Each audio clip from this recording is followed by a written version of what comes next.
बीरबल की खौफनाक भविष्यवाणी क्या सच हुई? आगरा के किले में उस शाम जश्न का माहौल था। दीवान-ए-आम हजारों दियों की रोशनी से जगमगा रहा था और हवा में गुलाब जल और केवड़े की महक घुली हुई थी। शहंशाह जलालुद्दीन मोहम्मद अकबर अपने नवरत्नों से घिरे तख्त पर विराजमान थे। उनके चेहरे पर हमेशा की तरह एक शांत और आत्मविश्वास से भरी मुस्कान थी।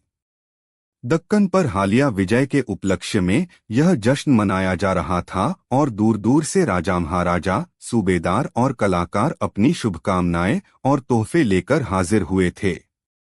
माहौल में संगीत और घुंघरुओं की आवाज गूंज रही थी जब अचानक मुख्य द्वार पर खड़े पहरेदार ने एक बुलंद आवाज में ऐलान किया, सावधान! हिमालय की कंदराओं से पधार रहे हैं त्रिकालदर्शी योगी महेश्वरानंद। ऐलान होते ही सारा शोर थम गया। संगीत रुक गया, नर्तकियों के पैर जहां के तहां जम गए और दरबारियों की कानाफूसी भी बंद हो गई। सबकी नजरें हैरत से मुख्य द्वार की ओर उठ गईं। शहंशाह अकबर ने भी अपनी भ्रिकुटी सिकोड़ ली। योगी महेश्वरानंद का नाम उन्होंने पहले कभी नहीं सुना था और इस तरह बिना किसी सूचना के किसी का दरबार में आना अदब के खिलाफ था।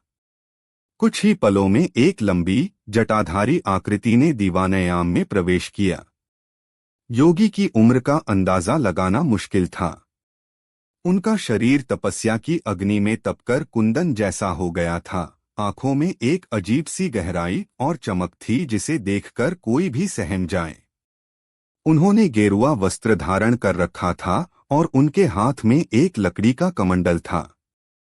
उनके पीछे पीछे चल रहे उनके दो शिष्यों ने एक बड़ी, कपड़े से ढकी हुई चीज उठा रखी थी। योगी ने शहंशाह के तख्त के पास आकर न तो सिर झुकाया और न ही कोई अभिवादन किया। उन्होंने बस अपनी भेदक दृष्टि अकबर पर गड़ा दी और एक गहरी, गरजती हुई आवाज में बोले, जलालुद्दीन, हम तुम्हारी विजय का उत्सव भंग करने नहीं, बल्कि तुम्हें आने वाले अंधेरे से आगाह करने आए हैं। दरबार में सन्नाटा छा गया। किसी की हिम्मत नहीं हुई कि वह योगी को दरबार के अदबकायदे याद दिलाए। खुद शहंशाह अकबर भी योगी के व्यक्तित्व और उनकी आंखों के तेज से कुछ हद तक प्रभावित हो गए थे। उन्होंने शांत भाव से पूछा, आप कौन हैं, महात्मा? और किस अंधेरे की बात कर रहे हैं? योगी के चेहरे पर एक रहस्यमयी मुस्कान उभरी। उन्होंने अपने शिष्यों को इशारा किया। शिष्यों ने आगे बढ़कर उस बड़ी चीज पर से कपड़ा हटा दिया। कपड़े के नीचे एक आदमकद दर्पण था जिसका फ्रेम किसी अनजानी काली धातु से बना था और उस पर अजीबोगरीब आकृतियां खुदी हुई थीं। दर्पण की सतह शीशे की तरह साफ नहीं थी, बल्कि उसमें से एक धुंधला, भूरे रंग का प्रकाश निकल रहा था, जैसे उसके भीतर धुआं भरा हो। यह कोई आम दर्पण नहीं है, शहंशाह, योगी ने कहा। इसका नाम भविष्य दर्पण है। यह आने वाले कल की तस्वीरें दिखाता है। यह दिखाता है कि जो होना तय है उसे कोई नहीं टाल सकता। दरबारियों में कानाफूसी का दौर शुरू हो गया। कोई इसे ढोंग बता रहा था तो कोई योगी की शक्तियों से भयभीत था। हमेशा की तरह बीरबल, जो शहंशाह के दाहिनी ओर बैठे थे, के चेहरे पर कोई भाव नहीं था। वह बस शांत चित्त से उस योगी और उसके विचित्र दर्पण को देख रहे थे। उनकी नजर में संदेह की एक हल्की सी परत थी जिसे केवल पारखी आंखें ही पढ़ सकती थीं। अकबर ने अपने एक दरबारी मान सिंह की ओर देखा। मान सिंह ने इशारे में ही इस बात का समर्थन किया कि योगी की परीक्षा ली जानी चाहिए। अकबर ने योगी से कहा, हम आपकी शक्तियों पर कैसे विश्वास कर लें? क्या आप हमें कोई प्रमाण दे सकते हैं? योगी महेश्वरानंद हंसे। प्रमाण? जलालुद्दीन, भविष्य प्रमाण का मोहताज नहीं होता। लेकिन तुम्हारे मन के संशय को दूर करने के लिए हम तुम्हें कुछ दिखाते हैं। उन्होंने दर्पण की ओर मुड़कर कुछ मंत्र बुदबुदाए। दर्पण के अंदर का धुआं घूमने लगा और धीरे धीरे एक तस्वीर उभरने लगी। तस्वीर साफ नहीं थी, लेकिन उसमें आगरा के बाजार का एक दृश्य दिख रहा था, जहां जौहरी टोडरमल की दुकान में आग लगी हुई थी और लोग इधर उधर भाग रहे थे। टोडरमल, जो खुद दरबार में मौजूद थे, यह देखकर घबरा गए। उन्होंने कहा, जहां पनाह, यह असंभव है। मेरी दुकान में तो सुरक्षा के पुख्ता इंतजाम हैं। योगी ने कहा, यह कल दोपहर को होगा, अपनी आंखों से देख लेना। इसके बाद उन्होंने फिर मंत्र पढ़े और दर्पण में एक और छवि उभरी। इस बार शाही घुड़साल का दृश्य था, जहां अकबर का सबसे प्रिय घोड़ा शेरदिल जमीन पर गिरा हुआ था और उसके मुंह से झाग निकल रहा था। यह देखकर अकबर का चेहरा सख्त हो गया। शेरदिल सिर्फ एक घोड़ा नहीं, बल्कि उनकी कई जंगों का साथी था। उन्होंने घुड़साल के दारोगा को तुरंत शेरदिल की सुरक्षा दोगुनी करने का हुक्म दिया। योगी ने अपनी भविष्यवाणी पूरी करते हुए कहा, और अब सबसे महत्वपूर्ण बात, जिसके लिए हम इतनी दूर से आए हैं। उन्होंने अपनी आंखें बंद की और गहरी सांस ली। जब उन्होंने आंखें खोलीं, तो उनकी पुतलियां फैल चुकी थीं और उनकी आवाज पहले से भी ज्यादा भारी हो गई थी। उन्होंने दर्पण की ओर इशारा करते हुए कहा, आज से ठीक 7वें दिन इसी दीवान-ए-आम में मुगल सल्तनत का सूरज हमेशा के लिए डूब जाएगा। शहंशाह अकबर की मृत्यु उनके सबसे करीबी और भरोसेमंद व्यक्ति के हाथों होगी। यह सुनना था कि पूरे दरबार में जैसे भूचाल आ गया। यह झूठ है, योगी को कैद कर लो, यह शहंशाह की तौहीन है, जैसी आवाजें चारों ओर से आने लगीं। सिपाही अपनी तलवारें खींचकर योगी की ओर बढ़े, लेकिन अकबर ने हाथ उठाकर सबको रोक दिया। उनके चेहरे का रंग उड़ चुका था। सबसे करीबी और भरोसेमंद व्यक्ति, ये शब्द उनके कानों में जहर की तरह घुल रहे थे। उनकी नजरें अनजाने में ही अपने नवरत्नों पर घूमने लगीं, टोडरमल, मान सिंह, तानसेन और बीरबल। बीरबल अब भी शांत थे, लेकिन उनकी आंखों में अब संदेह की जगह एक गहरी चिंता ने ले ली थी। यह भविष्यवाणी सिर्फ शहंशाह की मृत्यु की नहीं थी, यह उस भरोसे की हत्या की भविष्यवाणी थी जिस पर मुगल सल्तनत की नींव टिकी थी। योगी महेश्वरानंद ने अपना कमंडल उठाया और कहा, हमने तुम्हें आगाह कर दिया, जलालुद्दीन। होनी को कोई नहीं टाल सकता। 7वें दिन का इंतजार करो। और यह कहकर वह अपने शिष्यों और उस भयावह दर्पण के साथ वैसे ही रहस्यमयी तरीके से दरबार से चले गए, जैसे आए थे। उनके जाने के बाद भी दीवान-ए-आम में एक खौफनाक खामोशी छाई रही। जश्न का माहौल अब मातम में बदल चुका था। अगली दोपहर ठीक उसी समय जैसा योगी ने बताया था, जौहरी टोडरमल की दुकान में आग लग गई। शॉर्ट सर्किट के कारण लगी आग ने देखते ही देखते विकराल रूप ले लिया और लाखों का सामान जलकर खाक हो गया। टोडरमल बदहवास हालत में दरबार पहुंचे और शहंशाह के कदमों में गिर पड़े। अकबर का दिल बैठ गया। शाम होते होते दूसरी मनहूस खबर भी आ गई। शाही हकीमों की लाख कोशिशों के बावजूद शेरदिल ने तड़प कर दम तोड़ दिया। पता चला कि किसी ने धोखे से उसके चारे में धतूरा मिला दिया था। दारोगा और कई मुलाजिमों को गिरफ्तार कर लिया गया, लेकिन असली मुजरिम का कोई सुराग नहीं मिला। 2 भविष्यवाणियों के सच होने के बाद महल और पूरे आगरा में दहशत का माहौल बन गया। शहंशाह अकबर ने खुद को अपने खास महल में कैद कर लिया था। उन्होंने किसी से भी मिलना जुलना बंद कर दिया था। उनका शक हर किसी पर गहराता जा रहा था। जिन नवरत्नों पर उन्हें अपनी जान से ज्यादा भरोसा था, आज उनके चेहरे भी अकबर को किसी साजिशकर्ता की तरह लगते थे। वो खौफनाक शब्द बार बार उनके ज़हन में गूंजते, मृत्यु उनके सबसे करीबी और भरोसेमंद व्यक्ति के हाथों होगी। महल में अजीब सा माहौल था। हर कोई एक दूसरे को शक की निगाह से देख रहा था। सालों पुरानी दोस्ती और वफादारी पर डर की एक मोटी चादर पड़ गई थी। दरबारी एक दूसरे के खिलाफ शहंशाह के कान भरने लगे थे, अपनी वफादारी साबित करने और दूसरों को संदिग्ध बताने की होड़ सी लग गई थी। केवल एक व्यक्ति था जो इस डर और अविश्वास के माहौल से अप्रभावित था, बीरबल। वह जानते थे कि डर तर्क और बुद्धि का सबसे बड़ा दुश्मन है। उन्होंने देखा कि कैसे एक भविष्यवाणी ने सल्तनत की सबसे मजबूत कड़ी, यानी आपसी भरोसे, को तोड़ना शुरू कर दिया था। उन्होंने फैसला किया कि वह इस रहस्य की तह तक जाकर रहेंगे, चाहे इसके लिए उन्हें अपनी जान ही क्यों न दांव पर लगानी पड़े।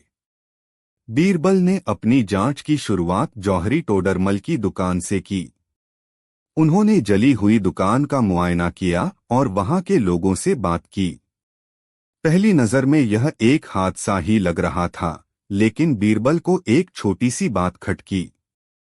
आग बुझाने वालों ने बताया था कि आग दुकान के पिछले हिस्से से शुरू हुई थी, जहां कीमती सामान नहीं बल्कि हिसाब किताब के पुराने बही खाते रखे थे।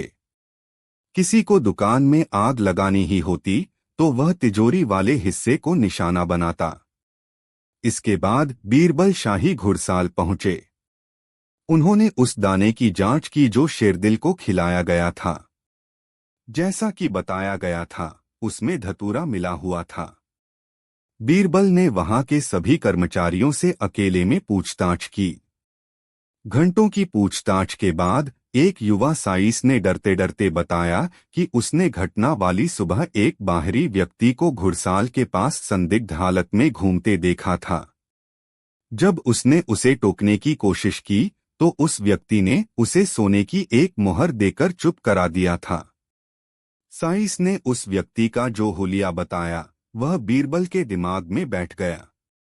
बीरबल समझ गए थे कि ये दोनों घटनाएं कोई दैवीय संयोग नहीं बल्कि एक सोची समझी साजिश का हिस्सा थीं। किसी ने योगी की भविष्यवाणी को सच साबित करने के लिए इन घटनाओं को अंजाम दिया था। लेकिन सवाल यह था कि कौन और क्यों। बीरबल ने अपने जासूसों का जाल पूरे आगरा में फैला दिया।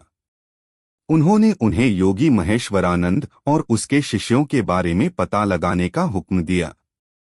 कई दिनों की भागदौड़ के बाद एक जासूस यह खबर लेकर आया कि योगी और उसके शिष्य शहर के बाहर एक पुरानी वीरान सराय में ठहरे हुए हैं। बीरबल ने भेष बदला और एक आम मुसाफिर बनकर उस सराय में पहुंच गए। सराय का मालिक एक लालची और डरपोक आदमी था। बीरबल ने उसे कुछ सोने की मोहरें दीं और बातों बातों में योगी के बारे में पूछना शुरू कर दिया। पहले तो वह कुछ भी बताने से हिचकिचाया, लेकिन जब बीरबल ने मोहरों की संख्या बढ़ाई तो उसकी जुबान खुल गई। उसने बताया कि योगी और उसके शिष्य दिन भर अपने कमरे में ही बंद रहते हैं और रात के अंधेरे में कोई नकाबपोश उनसे मिलने आता है। उसने यह भी बताया कि उसने एक रात उन लोगों को किसी काले दर्पण और 7वें दिन के इंतजाम के बारे में बात करते सुना था। बीरबल का शक और गहरा गया। उन्होंने सराय के मालिक को और सोने का लालच देकर योगी के कमरे की एक नकली चाबी हासिल कर ली। अगली रात जब योगी और उसके शिष्य किसी गुप्त काम से बाहर गए हुए थे, बीरबल चुपके से उनके कमरे में दाखिल हो गए। कमरा बाहर से जितना साधारण दिखता था, अंदर से उतना ही रहस्यमयी था। दीवारों पर अजीब अजीब से चित्र बने थे और कोने में तरह तरह की जड़ी बूटियां और रसायन रखे थे। कमरे के बीच में वही भविष्य दर्पण रखा था जो अब भी एक धुंधले प्रकाश से चमक रहा था। बीरबल ने सावधानी से दर्पण की जांच की। उसका फ्रेम वाकई किसी अनजानी धातु का था जो छूने में बहुत ठंडा था। लेकिन जब उन्होंने दर्पण की सतह को ध्यान से देखा तो उन्हें कुछ ऐसा दिखा जिससे उनकी आंखें चमक उठीं। दर्पण के शीशे पर बहुत ही बारीक कारीगरी से एक पतली परत चढ़ाई गई थी जो किसी खास कोण से देखने पर ही नजर आती थी। बीरबल को समझने में देर नहीं लगी कि यह कोई जादुई दर्पण नहीं बल्कि विज्ञान और चालाकी का एक बेहतरीन नमूना है। यह एक खास किस्म का शीशा था जिसके पीछे एक छोटा सा गुप्त कक्ष था। उस कक्ष में तेल का दीपक जलाने और खास रसायनों का धुआं करने से दर्पण के अंदर धुंधली तस्वीरें बनाई जा सकती थीं, जो बाहर से देखने वाले को भविष्य की झलक लगती थीं।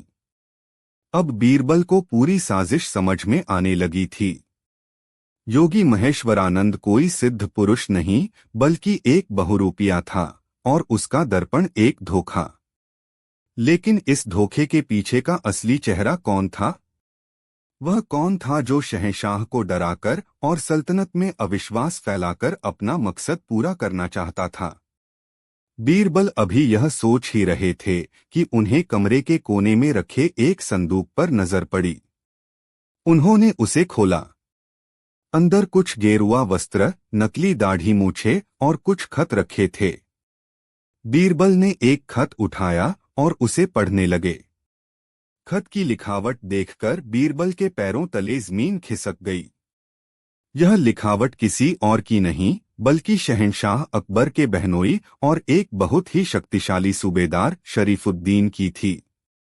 शरीफुद्दीन एक महत्वाकांक्षी और कुटिल इंसान था। वह हमेशा से दिल्ली का तख्त हासिल करने का सपना देखता था, लेकिन अकबर और उनके वफादार नवरत्नों के रहते यह मुमकिन नहीं था।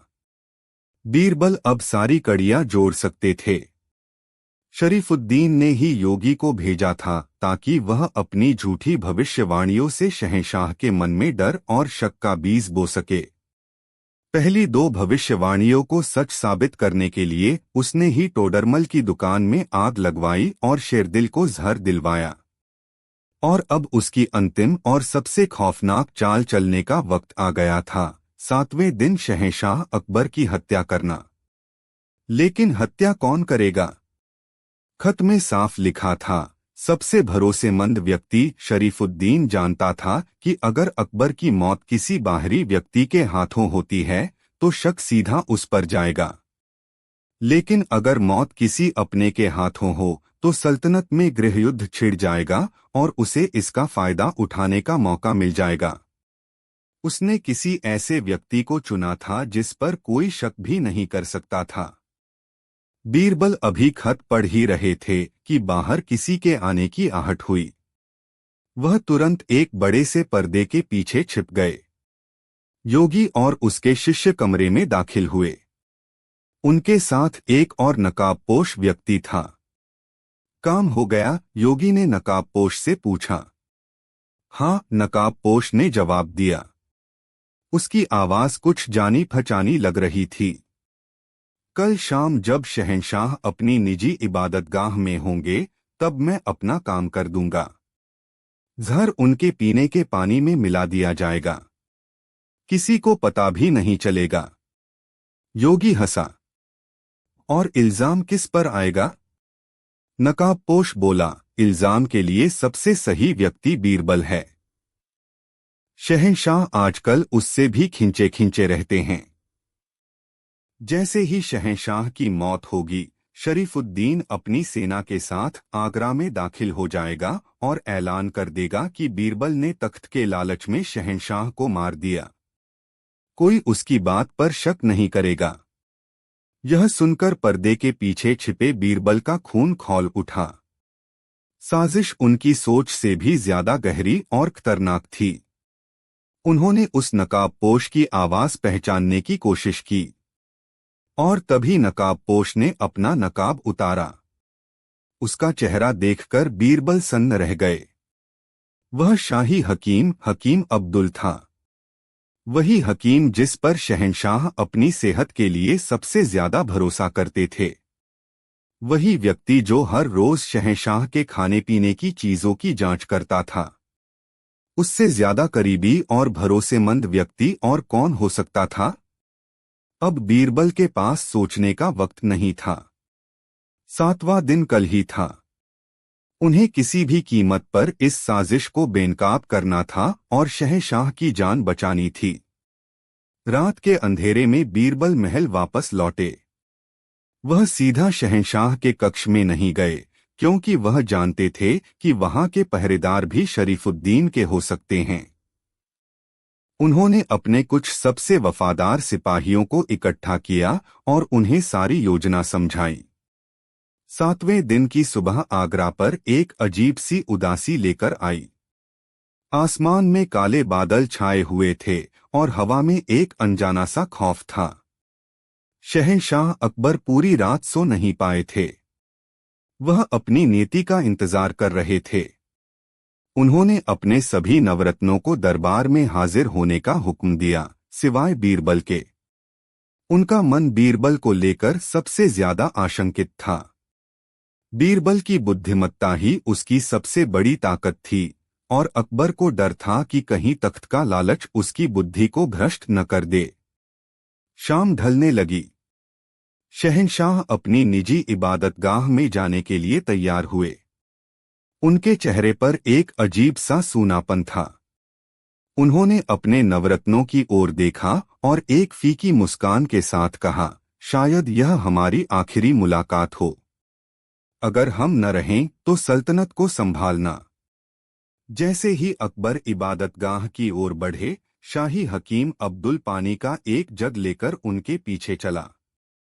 उसने कहा, जहां पनाह, इबादत के दौरान आपको प्यास लग सकती है। अकबर ने सिर हिलाकर अनुमति दे दी। हकीम अब्दुल के चेहरे पर एक कुटिल मुस्कान थी जिसे किसी ने नहीं देखा। इबादतगाह के दरवाजे पर पहुंचकर जैसे ही हकीम अब्दुल ने जग में से पानी का गिलास भरना चाहा, अचानक चारों ओर से बीरबल के सिपाही निकल आए और उन्होंने हकीम को घेर लिया। हकीम अब्दुल घबरा गया और भागने की कोशिश करने लगा, लेकिन उसे पकड़ लिया गया। उसी समय बीरबल सामने आए। उन्हें देखकर अकबर की आंखों में गुस्सा और हैरानी एक साथ उभर आए। बीरबल, तुम्हारी हिम्मत कैसे हुई हमारे हुक्म के बिना यहाँ आने की? बीरबल ने सिर झुकाकर कहा, गुस्ताखी माफ हो जहांपनाह, लेकिन आज अगर मैं यहाँ नहीं आता तो मुगल सल्तनत का सूरज सच में डूब जाता। भविष्यवाणी सच होने जा रही थी, लेकिन करने वाला कोई दैव नहीं बल्कि एक शैतान था। बीरबल ने हकीम अब्दुल के हाथ से पानी का जग लिया और उसमें से थोड़ा सा पानी पास ही रखे एक गमले के पौधे में डाल दिया। देखते ही देखते वह हरा भरा पौधा मुरझाकर काला पड़ गया। यह देखकर सबके होश उड़ गए। बीरबल ने फिर शरीफुद्दीन के खत और योगी के कमरे से मिले सारे सबूत शहंशाह के सामने पेश कर दिए। उन्होंने पूरी साजिश का पर्दाफाश कर दिया कि कैसे शरीफुद्दीन ने तख्त के लिए यह सारा जाल बुना था। सब कुछ जानकर शहंशाह अकबर की आंखों में आंसू आ गए। उन्हें अपने किए पर बहुत पछतावा हुआ। उन्होंने उस व्यक्ति पर शक किया जो उनकी परछाई की तरह उनके साथ रहता था और उस व्यक्ति पर भरोसा किया जो उनकी जान का दुश्मन था। हकीम अब्दुल और योगी महेश्वरानंद को गिरफ्तार कर लिया गया। शरीफुद्दीन को जब पता चला कि उसकी साजिश नाकाम हो गई है तो उसने भागने की कोशिश की, लेकिन शाही सेना ने उसे पकड़ लिया। तीनों को उनके किए की सजा मिली। दरबार में फिर से अमन और भरोसा लौट आया। शहंशाह अकबर ने बीरबल को गले से लगा लिया और कहा, बीरबल, तुमने आज सिर्फ हमारी जान नहीं बल्कि इस सल्तनत की रूह को बचाया है। हम अंधेरे में थे और तुम रोशनी बनकर आए। बीरबल ने मुस्कुराते हुए जवाब दिया, जहांपनाह, भविष्यवाणी खौफनाक नहीं थी, खौफनाक इंसान की नीयत होती है। भविष्य सितारों में नहीं, हमारे कर्मों और हमारी बुद्धि में लिखा होता है। जब तक हम डर को खुद पर हावी नहीं होने देंगे और तर्क का साथ नहीं छोड़ेंगे, तब तक कोई भी भविष्यवाणी मुगल सल्तनत का बाल भी बांका नहीं कर सकती।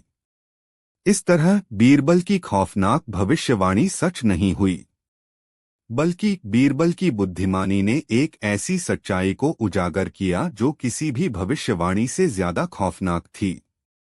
यह कहानी हमेशा के लिए इतिहास में दर्ज हो गई, एक याद बनकर कि सबसे बड़ा जादू इंसान की बुद्धि है और सबसे बड़ा हथियार उसका विवेक। रहस्यमय कुआं और बीरबल की सबसे बड़ी पहेली। यमुना के किनारे बसी आगरा की भव्यता से कुछ कोस दूर चंदनगढ़ नाम का एक शांत और समृद्ध गांव था। गांव का नाम वहां के चंदन के पेड़ों के घने जंगलों से पड़ा था, जिनकी मीठी सुगंध हमेशा हवा में घुली रहती थी। चंदनगढ़ के लोग मेहनती और खुशमिजाज थे। उनकी जिंदगी खेतों, नदियों और अपनी परंपराओं के इर्द गिर्द घूमती थी। लेकिन इस गांव की शांति के बीचों बीच एक गहरा रहस्य छुपा था, एक ऐसा रहस्य जो एक प्राचीन कुएं में बसता था। गांव के ठीक बाहर एक पुराने बरगद के पेड़ की छांव में वह कुआं था जिसे लोग पाताल कुआं कहते थे। यह कोई मामूली कुआं नहीं था। इसका निर्माण किसने और कब करवाया, यह कोई नहीं जानता था। बड़े बुजुर्ग कहते थे कि यह कुआं जमीन की सतह से शुरू होकर सीधे पाताल लोक तक जाता है। इसका पानी कभी कम नहीं होता था, चाहे कितना भी सूखा क्यों न पड़ जाए, और उसका रंग गहरा नीला, लगभग काला था, जैसे उसने अपने अंदर रात के आकाश को समेट लिया हो। सदियों से गांव के लोग इस कुएं का सम्मान करते थे और इससे डरते भी थे। वे इसका पानी पीने या सिंचाई के लिए इस्तेमाल नहीं करते थे, लेकिन हर त्योहार पर इसकी पूजा जरूर की जाती थी। एक अजीब सी किंवदंती इस कुएं से जुड़ी थी। कहते थे कि पूर्णिमा की रात को इस कुएं के अंदर से धीमी, फुसफुसाती हुई आवाजें आती हैं, जैसे कोई गहरा राज बताने की कोशिश कर रहा हो। कुछ लोग इसे पूर्वजों की आत्माओं की आवाज मानते थे, तो कुछ इसे किसी दैवीय शक्ति का संकेत। कई सालों तक यह कुआं गांव की जिंदगी का एक रहस्यमय लेकिन शांत हिस्सा बना रहा। लेकिन फिर एक दिन सब कुछ बदल गया। उस दिन की शुरुआत भी किसी आम दिन की तरह ही हुई थी। गांव का सबसे होनहार नौजवान माधव, जो एक कुशल मूर्तिकार और कवि था, सुबह सुबह घर से निकला। उसने अपनी माँ से कहा कि वह पाताल कुएं के पास लगे बरगद के पेड़ के नीचे बैठकर अपनी नई कविता पूरी करेगा। उसे उस जगह की शांति बहुत पसंद थी। जब दोपहर तक माधव घर नहीं लौटा तो उसकी माँ को चिंता हुई। शाम ढल गई, फिर रात हो गई, लेकिन माधव का कोई पता नहीं चला। अगली सुबह पूरा गांव माधव को खोजने निकला। वे जंगल में, नदी के किनारे, हर उस जगह गए जहां वह जा सकता था। अंत में वे पाताल कुएं के पास पहुंचे। वहां बरगद के पेड़ के नीचे माधव की चप्पलें, उसकी अधूरी कविता वाला कागज और कलम तो मिली, लेकिन माधव वहां नहीं था। जमीन पर संघर्ष का कोई निशान नहीं था, न ही किसी जानवर के पंजों के निशान थे। ऐसा लग रहा था जैसे माधव हवा में ही गायब हो गया हो। गांव वालों की नजर उस रहस्यमय कुएं पर गई। उनका दिल दहशत से भर गया। क्या कुएं ने माधव को निगल लिया? क्या फुसफुसाने वाली आत्माएं उसे अपने साथ पाताल लोक ले गईं? डर और अंधविश्वास ने गांव को अपनी चपेट में ले लिया। एक हफ्ते बाद एक और भयानक घटना घटी। गांव के मुखिया की छोटी बेटी गौरी अपनी सहेलियों के साथ खेलते खेलते उसी कुएं की तरफ चली गई। जब उसकी सहेलियां डरकर वापस भाग आईं, तो गौरी अपनी गेंद लेने के लिए वहीं रुकी रही।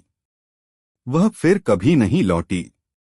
इस बार भी कुएं के पास उसकी गुड़िया तो मिली, लेकिन गौरी का कोई सुराग नहीं था।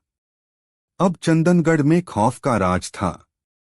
सूरज ढलते ही लोग अपने घरों में दुबक जाते। पाताल कुएं की तरफ जाने वाला रास्ता हमेशा के लिए वीरान हो गया। गांव का व्यापार ठप हो गया। खेतों में काम करने वाले मजदूर भी डरने लगे।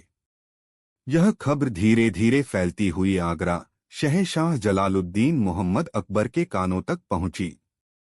शहंशाह अकबर एक न्यायप्रिय और अपनी प्रजा का ख्याल रखने वाले शासक थे। जब उन्होंने चंदनगढ़ के रहस्य और वहां के लोगों के डर के बारे में सुना, तो उन्हें बहुत चिंता हुई।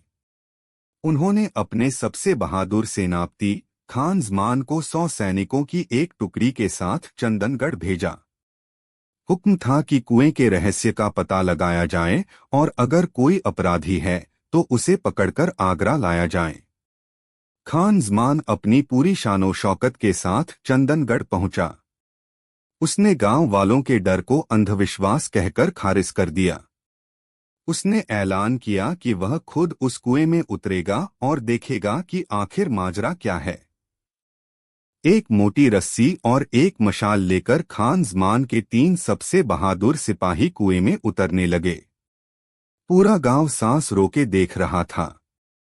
जैसे ही वे सिपाही कुएं में कोई 20 गज नीचे पहुंचे, अचानक उनकी दिल दहला देने वाली चीखें सुनाई दी। और फिर एक भयानक खामोशी छा गई। ऊपर खड़े सैनिकों ने घबराकर रस्सी खींची। जब रस्सी का सिरा बाहर आया तो वह कटा हुआ था और उस पर खून के धब्बे थे। यह देखकर खान जमान और उसके सैनिकों के भी होश उड़ गए। उस रात बिना किसी को बताए खान जमान अपनी बची खुची टुकड़ी लेकर वापस आगरा भाग गया। अब शहंशाह अकबर के सामने एक विकट समस्या थी। जो चीज पहले सिर्फ गांव का अंधविश्वास लग रही थी, अब वह एक जानलेवा पहेली बन चुकी थी। उनके सबसे बहादुर सिपाही भी नाकाम हो गए थे। दरबार में जब इस पर चर्चा हुई तो हर कोई खामोश था। किसी के पास कोई हल नहीं था। तब शहंशाह की नजर अपने सबसे बुद्धिमान और हाजिर जवाब नवरत्न बीरबल पर पड़ी। बीरबल शांत बैठे सब कुछ सुन रहे थे। उनके चेहरे पर चिंता की लकीरें थीं, लेकिन डर का कोई निशान नहीं था। बीरबल, शहंशाह ने कहा, हमें लगता है कि यह पहेली तलवार से नहीं, अक्ल से सुलझेगी। क्या तुम चंदनगढ़ जाकर इस रहस्य पर से पर्दा उठा सकते हो? बीरबल ने सिर झुकाकर कहा, आलमपनाह, मैं अपनी पूरी कोशिश करूंगा। जहां बल काम नहीं आता, वहां बुद्धि को ही रास्ता खोजना पड़ता है।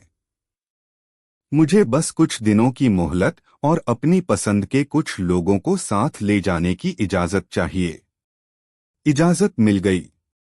बीरबल ने कोई सेना या तामझाम नहीं लिया। उन्होंने अपने साथ 2 चतुर जासूस, एक कुशल राजमिस्त्री और एक अनुभवी लकड़हारे को लिया। वे सब साधारण गांव वालों का भेष धरकर चंदनगढ़ पहुंचे। बीरबल ने आते ही गांव में डेरा नहीं डाला, बल्कि गांव से थोड़ी दूर नदी के किनारे अपना खेमा लगाया। उन्होंने किसी को अपनी असली पहचान नहीं बताई। वह एक व्यापारी बनकर गांव के मुखिया हरिशंकर से मिले। हरिशंकर ने बीरबल का स्वागत तो किया, लेकिन उसकी आंखों में एक अजीब सी बेचैनी थी। उसने बीरबल को उस शापित कुएं के बारे में विस्तार से बताया और उसे उस तरफ न जाने की सख्त हिदायत दी। बीरबल ने मुखिया की हर बात ध्यान से सुनी, लेकिन उनकी पारखी नजरें कुछ और ही देख रही थीं।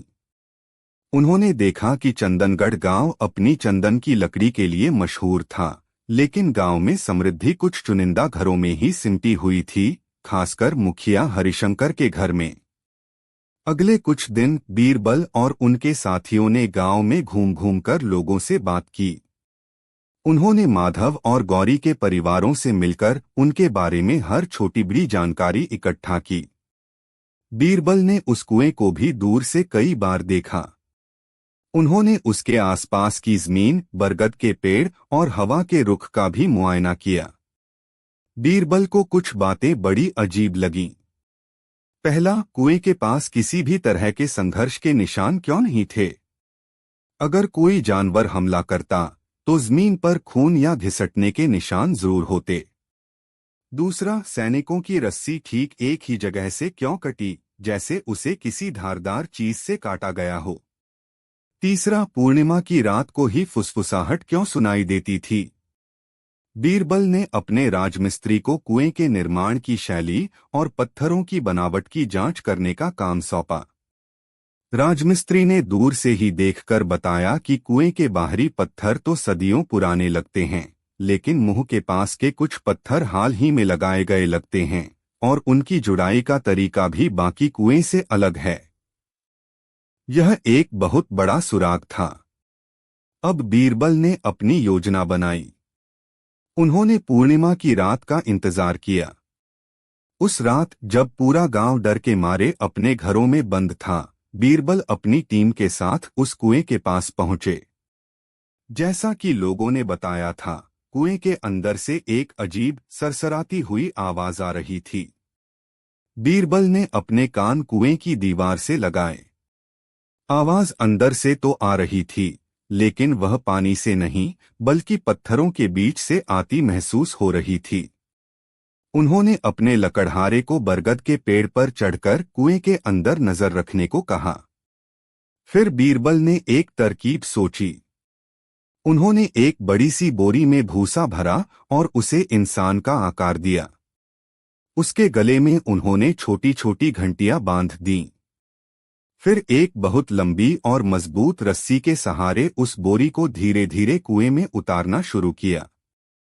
जैसे ही बोरी लगभग 20 गज नीचे पहुंची, जहां सैनिकों पर हमला हुआ था, घंटियों की आवाज अचानक बंद हो गई और रस्सी में एक जोर का झटका लगा, जैसे किसी ने उसे पकड़ लिया हो। बीरबल ने अपने साथियों को इशारा किया और वे सब मिलकर रस्सी को तेजी से ऊपर खींचने लगे। जब बोरी ऊपर आई तो वह एक तरफ से फटी हुई थी और उस पर किसी नुकीली चीज के निशान थे। लेकिन सबसे हैरान करने वाली चीज थी बोरी से चिपकी हुई गीली चिकनी मिट्टी, जिसमें चंदन की लकड़ी के बारीक रेशे मिले हुए थे। बीरबल की आंखों में चमक आ गई। पहेली की सारी कड़ियां अब जुड़ने लगी थीं। उन्होंने अपने जासूसों को उस खास किस्म की चिकनी मिट्टी का स्रोत पता लगाने को कहा। अगली दोपहर तक जासूसों ने खबर दी कि ऐसी मिट्टी गांव के दूसरी ओर घने जंगल के अंदर एक गुप्त गुफा में पाई जाती है। बीरबल अब पूरी तरह समझ चुके थे।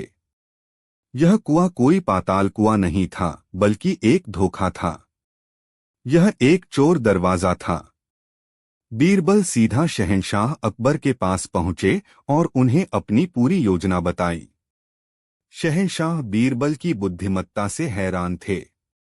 बीरबल के कहने पर सैनिकों की एक टुकड़ी को सादे कपड़ों में चंदनगढ़ के पास के जंगल में छिपा दिया गया। अगले दिन बीरबल व्यापारी के भेष में फिर से मुखिया हरिशंकर के पास पहुंचे। उन्होंने कहा, मुखिया जी, मैं इस गांव में चंदन की लकड़ी का एक बड़ा कारखाना लगाना चाहता हूं। लेकिन आपके गांव पर तो किसी बुरी आत्मा का साया है। मैंने सुना है कि अगर उस कुएं में सोने की 100 मोहरें और कीमती जवाहरात चढ़ाई जाए तो वह आत्मा शांत हो सकती है। सोने की मोहरों का नाम सुनकर हरिशंकर की आंखों में लालच की चमक आ गई, जिसे बीरबल ने तुरंत पढ़ लिया। उसने बड़ी मासूमियत से कहा, व्यापारी जी, यह बहुत खतरनाक हो सकता है। बीरबल ने कहा, आप चिंता न करें। मैं यह पूजा आज रात ही करवाना चाहता हूं। बस आप गांव वालों को वहां से दूर रखिएगा।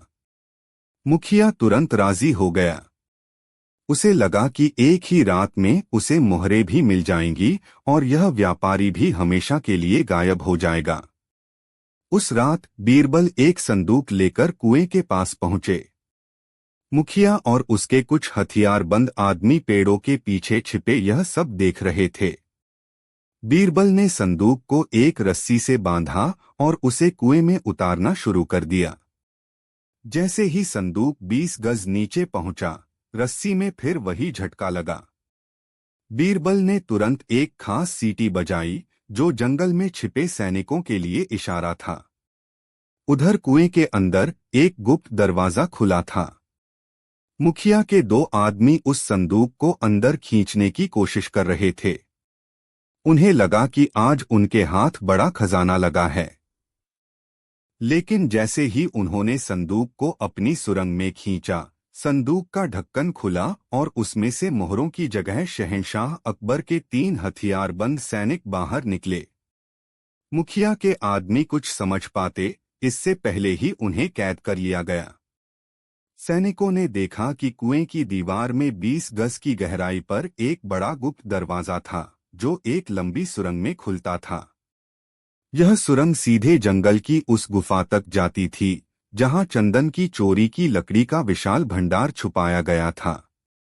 उसी समय जंगल की तरफ से बीरबल के इशारे पर शाही सैनिकों ने गुफा पर धावा बोल दिया। वहां मुखिया हरिशंकर और उसके बाकी साथी चोरी की लकड़ी को ट्रकों में भर रहे थे। जब उन्होंने शाही सैनिकों को देखा तो उनके होश उड़ गए। थोड़ी ही देर में सब पकड़े गए। अगली सुबह चंदनगढ़ के गांव वालों के सामने पूरी सच्चाई रखी गई। बीरबल ने सबको समझाया कि पाताल कुआं कोई चमत्कार या श्राप नहीं, बल्कि मुखिया हरिशंकर के अपराधों को छिपाने का एक जरिया था। हरिशंकर सालों से गांव के चंदन के जंगलों से कीमती लकड़ी की तस्करी कर रहा था। उसने कुएं के अंदर यह गुप्त सुरंग बनवाई थी ताकि वह चोरी का माल आसानी से जंगल तक पहुंचा सके।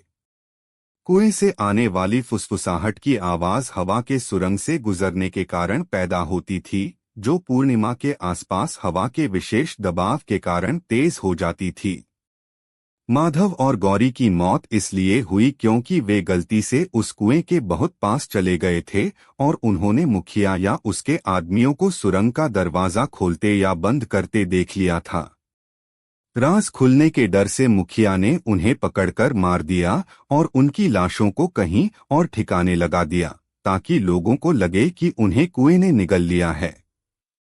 जब खान जमान के सैनिक कुएं में उतरे तो मुखिया के आदमियों ने सुरंग से भालों से उन पर हमला कर दिया और उनकी रस्सी काट दी, ताकि यह रहस्य हमेशा के लिए रहस्य ही बना रहे। यह सब जानकर गांव वालों के पैरों तले जमीन खिसक गई। जिस मुखिया को वे अपना रखवाला समझते थे, वही उनका सबसे बड़ा दुश्मन निकला। मुखिया हरिशंकर और उसके सभी साथियों को गिरफ्तार करके आगरा ले जाया गया, जहां उन्हें उनके अपराधों के लिए मौत की सजा सुनाई गई। चंदनगढ़ का गांव उस रहस्यमयी कुएं के खौफ से हमेशा के लिए आजाद हो गया। शहंशाह अकबर ने बीरबल की पीठ थपथपाते हुए कहा, बीरबल, तुमने एक बार फिर साबित कर दिया कि सबसे बड़ा अंधविश्वास अज्ञानता का डर है और उसे केवल ज्ञान और तर्क की रोशनी से ही मिटाया जा सकता है। यह वाकई तुम्हारी अब तक की सबसे बड़ी पहेली थी और तुमने इसे बड़ी ही चतुराई से सुलझाया। बीरबल ने मुस्कुराते हुए जवाब दिया, जहां पनाह, पहेलियां पत्थरों या कुओं में नहीं होती, वे इंसान के दिमाग में होती हैं। अगर हम डरने की बजाय सवाल पूछना शुरू कर दें, तो दुनिया की कोई भी पहेली अनसुलझी नहीं रह सकती। बीरबल का वो खतरनाक सपना जो सच हो गया। मुगल सल्तनत का सूरज अपने पूरे उरूज पर था। शहंशाह जलालुद्दीन मोहम्मद अकबर के कुशल नेतृत्व में आगरा की मीनारें आसमान चूम रही थीं और साम्राज्य की सीमाएं दूर दूर तक फैली हुई थीं। हर तरफ अमन और खुशहाली का दौर था। दरबार रोज की तरह सजता, नवरत्नों की महफिल जमती और मसलों पर बहस होती।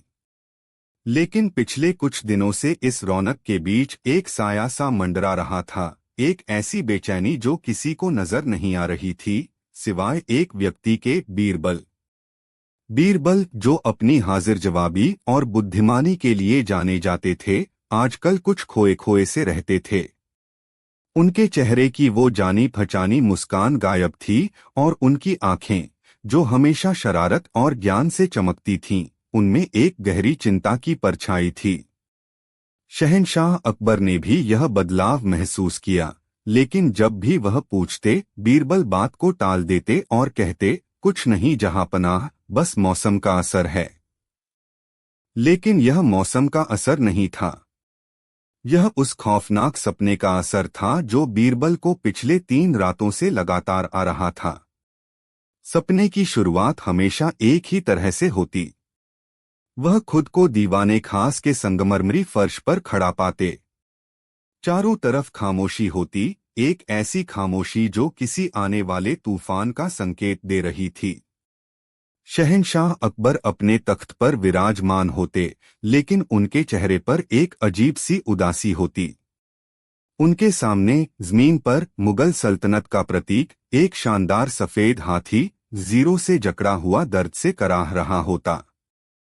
जैसे ही बोरी लगभग 20 गज नीचे पहुंची, जहां सैनिकों पर हमला हुआ था, घंटियों की आवाज अचानक बंद हो गई और रस्सी में एक जोर का झटका लगा, जैसे किसी ने उसे पकड़ लिया हो। बीरबल ने अपने साथियों को इशारा किया और वे सब मिलकर रस्सी को तेजी से ऊपर खींचने लगे। जब बोरी ऊपर आई तो वह एक तरफ से फटी हुई थी और उस पर किसी नुकीली चीज के निशान थे। लेकिन सबसे हैरान करने वाली चीज थी बोरी से चिपकी हुई गीली चिकनी मिट्टी, जिसमें चंदन की लकड़ी के बारीक रेशे मिले हुए थे। बीरबल की आंखों में चमक आ गई। पहेली की सारी कड़ियां अब जुड़ने लगी थीं। उन्होंने अपने जासूसों को उस खास किस्म की चिकनी मिट्टी का स्रोत पता लगाने को कहा। अगली दोपहर तक जासूसों ने खबर दी कि ऐसी मिट्टी गांव के दूसरी ओर घने जंगल के अंदर एक गुप्त गुफा में पाई जाती है। बीरबल अब पूरी तरह समझ चुके थे। यह कुआं कोई पाताल कुआं नहीं था, बल्कि एक धोखा था। यह एक चोर दरवाजा था। बीरबल सीधा शहंशाह अकबर के पास पहुंचे और उन्हें अपनी पूरी योजना बताई। शहंशाह बीरबल की बुद्धिमत्ता से हैरान थे। बीरबल के कहने पर सैनिकों की एक टुकड़ी को सादे कपड़ों में चंदनगढ़ के पास के जंगल में छिपा दिया गया। अगले दिन बीरबल व्यापारी के भेष में फिर से मुखिया हरिशंकर के पास पहुंचे। उन्होंने कहा, मुखिया जी, मैं इस गांव में चंदन की लकड़ी का एक बड़ा कारखाना लगाना चाहता हूं।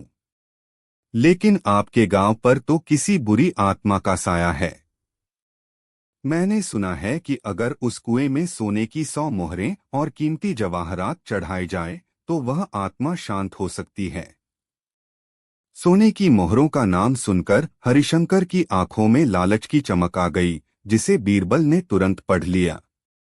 उसने बड़ी मासूमियत से कहा, व्यापारी जी, यह बहुत खतरनाक हो सकता है। बीरबल ने कहा, आप चिंता न करें। मैं यह पूजा आज रात ही करवाना चाहता हूं। बस आप गांव वालों को वहां से दूर रखिएगा। मुखिया तुरंत राजी हो गया। उसे लगा कि एक ही रात में उसे मोहरें भी मिल जाएंगी और यह व्यापारी भी हमेशा के लिए गायब हो जाएगा। उस रात बीरबल एक संदूक लेकर कुएं के पास पहुंचे। मुखिया और उसके कुछ हथियारबंद आदमी पेड़ों के पीछे छिपे यह सब देख रहे थे। बीरबल ने संदूक को एक रस्सी से बांधा और उसे कुएं में उतारना शुरू कर दिया। जैसे ही संदूक 20 गज नीचे पहुंचा, रस्सी में फिर वही झटका लगा। बीरबल ने तुरंत एक खास सीटी बजाई, जो जंगल में छिपे सैनिकों के लिए इशारा था। उधर कुएं के अंदर एक गुप्त दरवाजा खुला था। मुखिया के 2 आदमी उस संदूक को अंदर खींचने की कोशिश कर रहे थे। उन्हें लगा कि आज उनके हाथ बड़ा खजाना लगा है।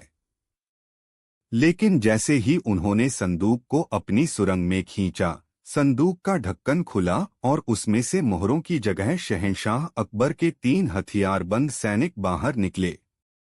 मुखिया के आदमी कुछ समझ पाते इससे पहले ही उन्हें कैद कर लिया गया।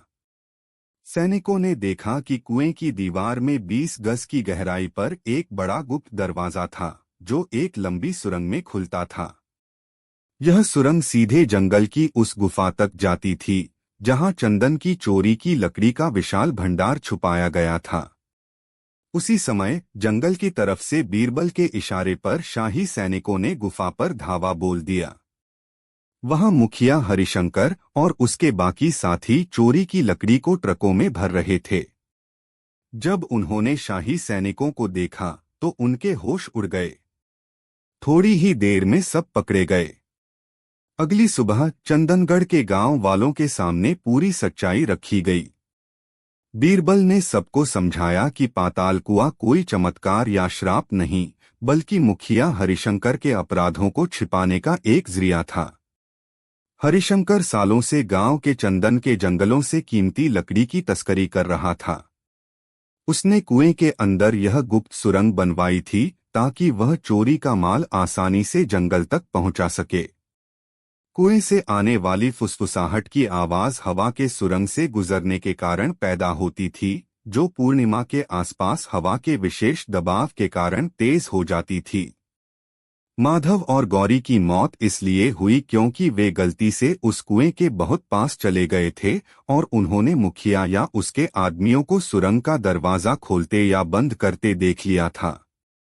राज खुलने के डर से मुखिया ने उन्हें पकड़कर मार दिया और उनकी लाशों को कहीं और ठिकाने लगा दिया ताकि लोगों को लगे कि उन्हें कुएं ने निगल लिया है।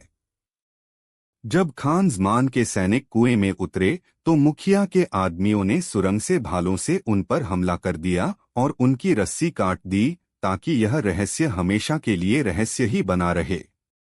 यह सब जानकर गांव वालों के पैरों तले जमीन खिसक गई। जिस मुखिया को वे अपना रखवाला समझते थे वही उनका सबसे बड़ा दुश्मन निकला। मुखिया हरिशंकर और उसके सभी साथियों को गिरफ्तार करके आगरा ले जाया गया, जहां उन्हें उनके अपराधों के लिए मौत की सजा सुनाई गई। चंदनगढ़ का गांव उस रहस्यमयी कुएं के खौफ से हमेशा के लिए आजाद हो गया।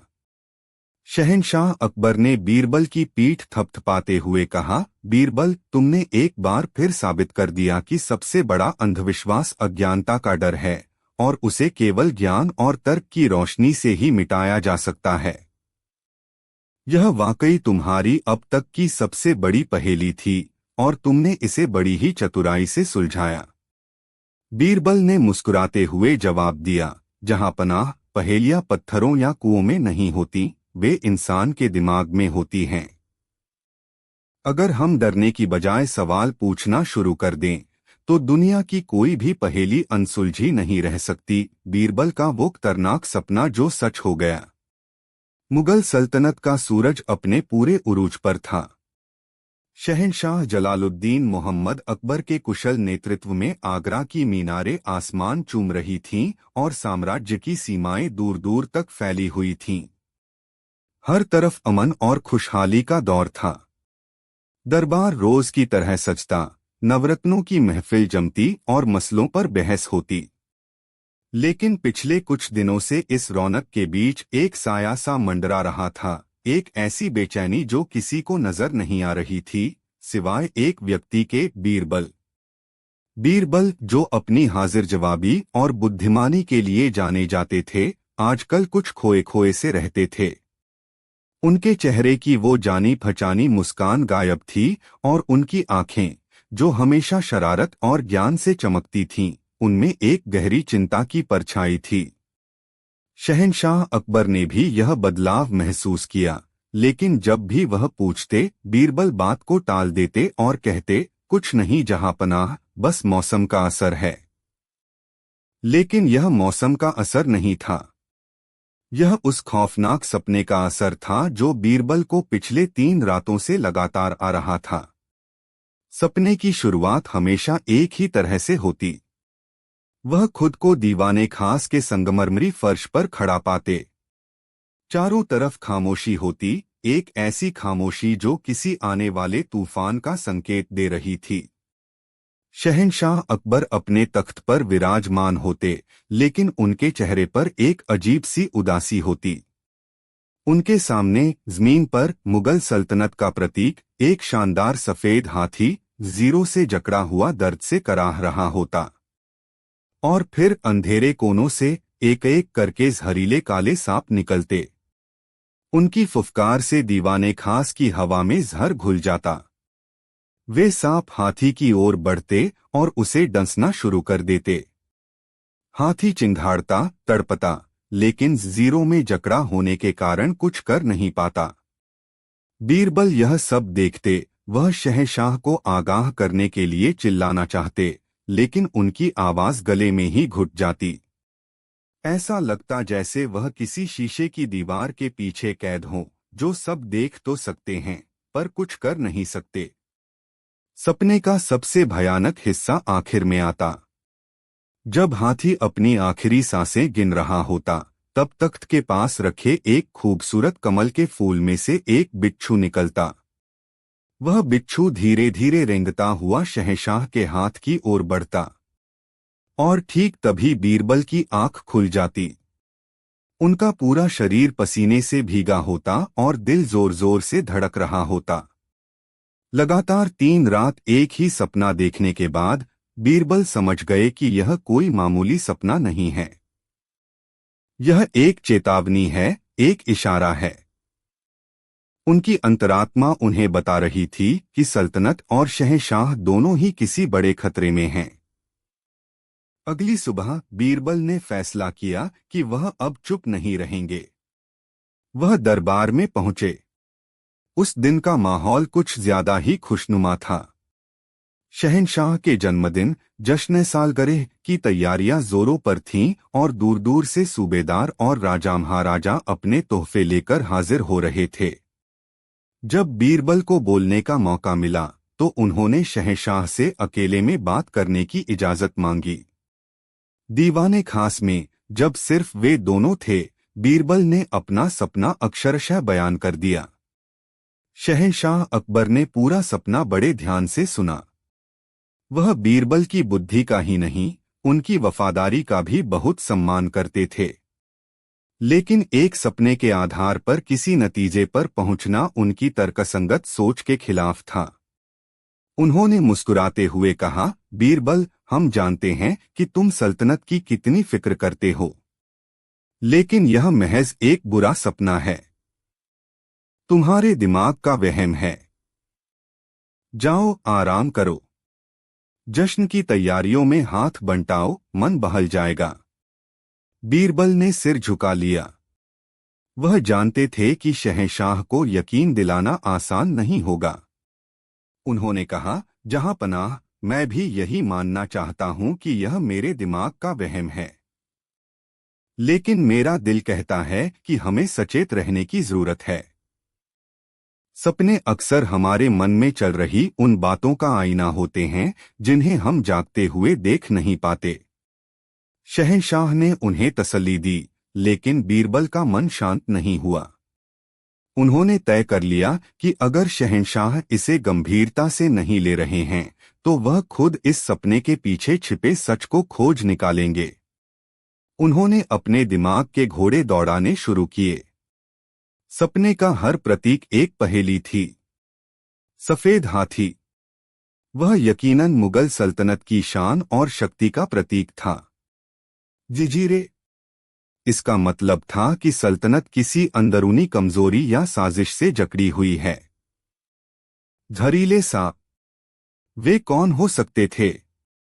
वे यकीनन सल्तनत के दुश्मन थे, लेकिन बाहरी नहीं, अंदरूनी। वे दरबार में ही मौजूद थे, अंधेरे कोनों में छिपे हुए।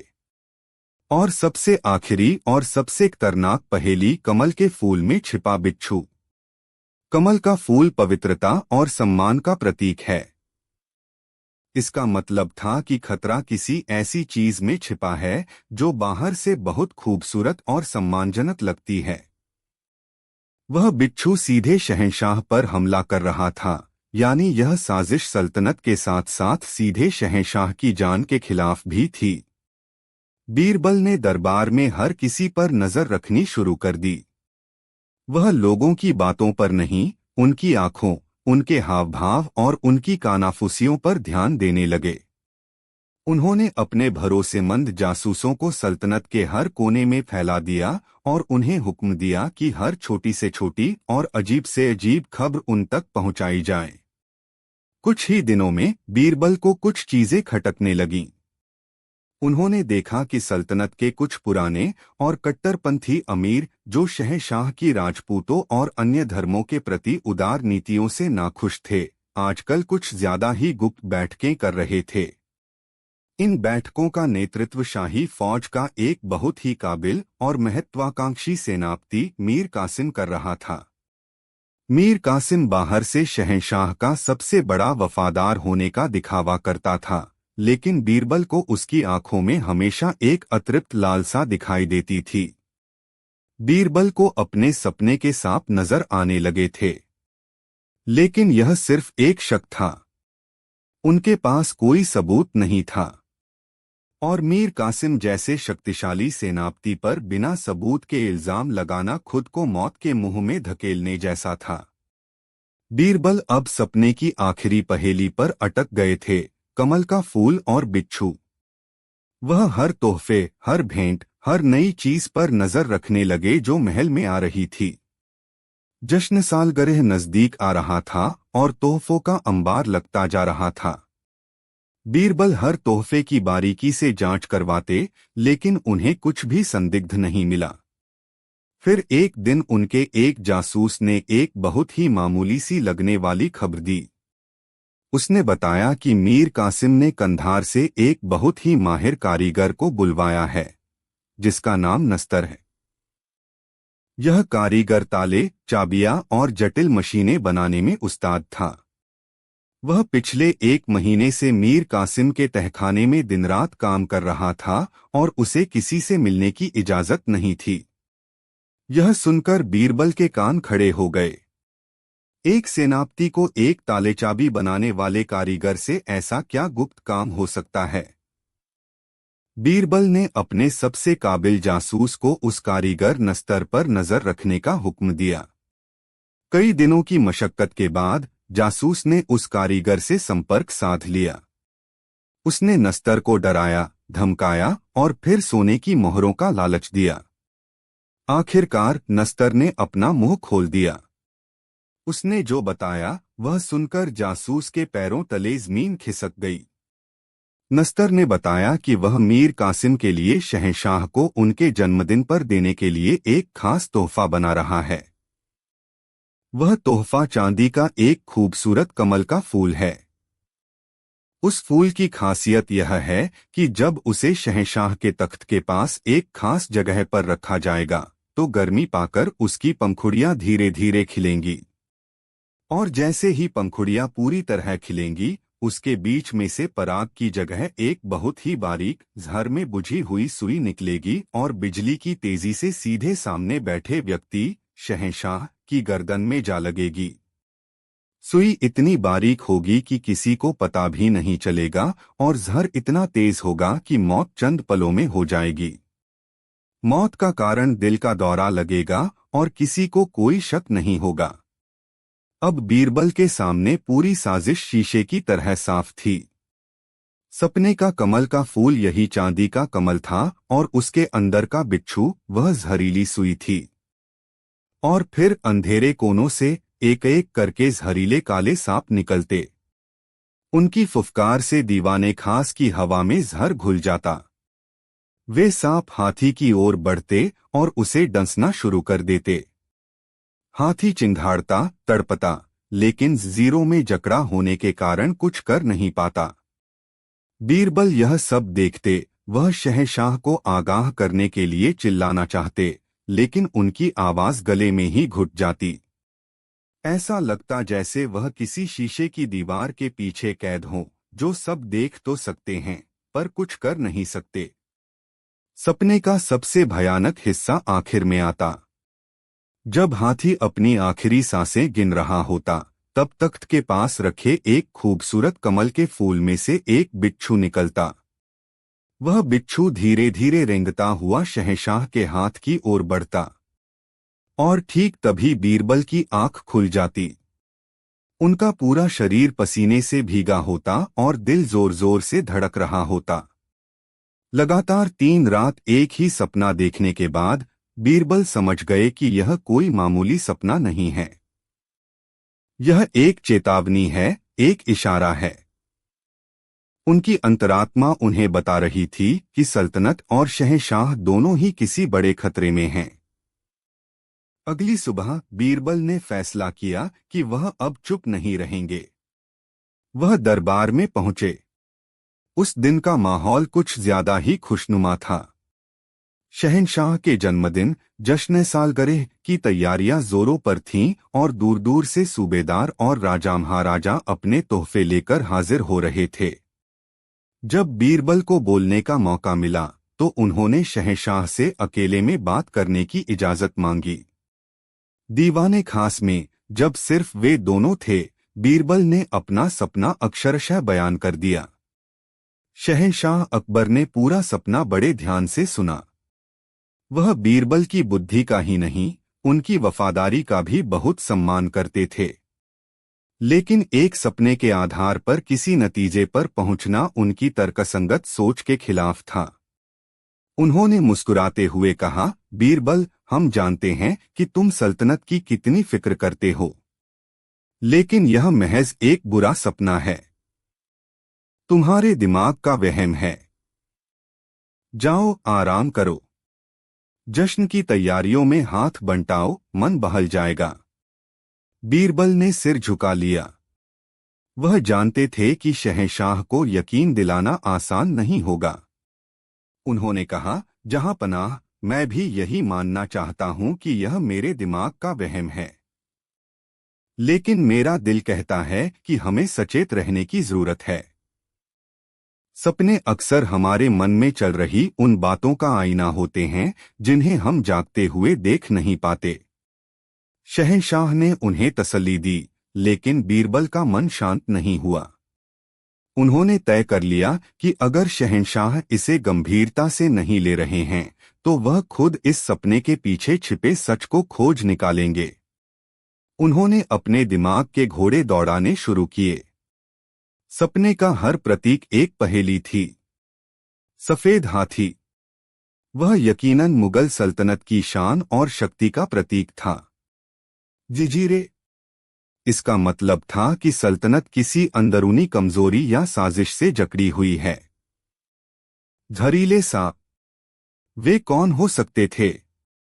वे यकीनन सल्तनत के दुश्मन थे, लेकिन बाहरी नहीं, अंदरूनी। वे दरबार में ही मौजूद थे, अंधेरे कोनों में छिपे हुए। और सबसे आखिरी और सबसे खतरनाक पहेली, कमल के फूल में छिपा बिच्छू। कमल का फूल पवित्रता और सम्मान का प्रतीक है। इसका मतलब था कि खतरा किसी ऐसी चीज में छिपा है जो बाहर से बहुत खूबसूरत और सम्मानजनक लगती है।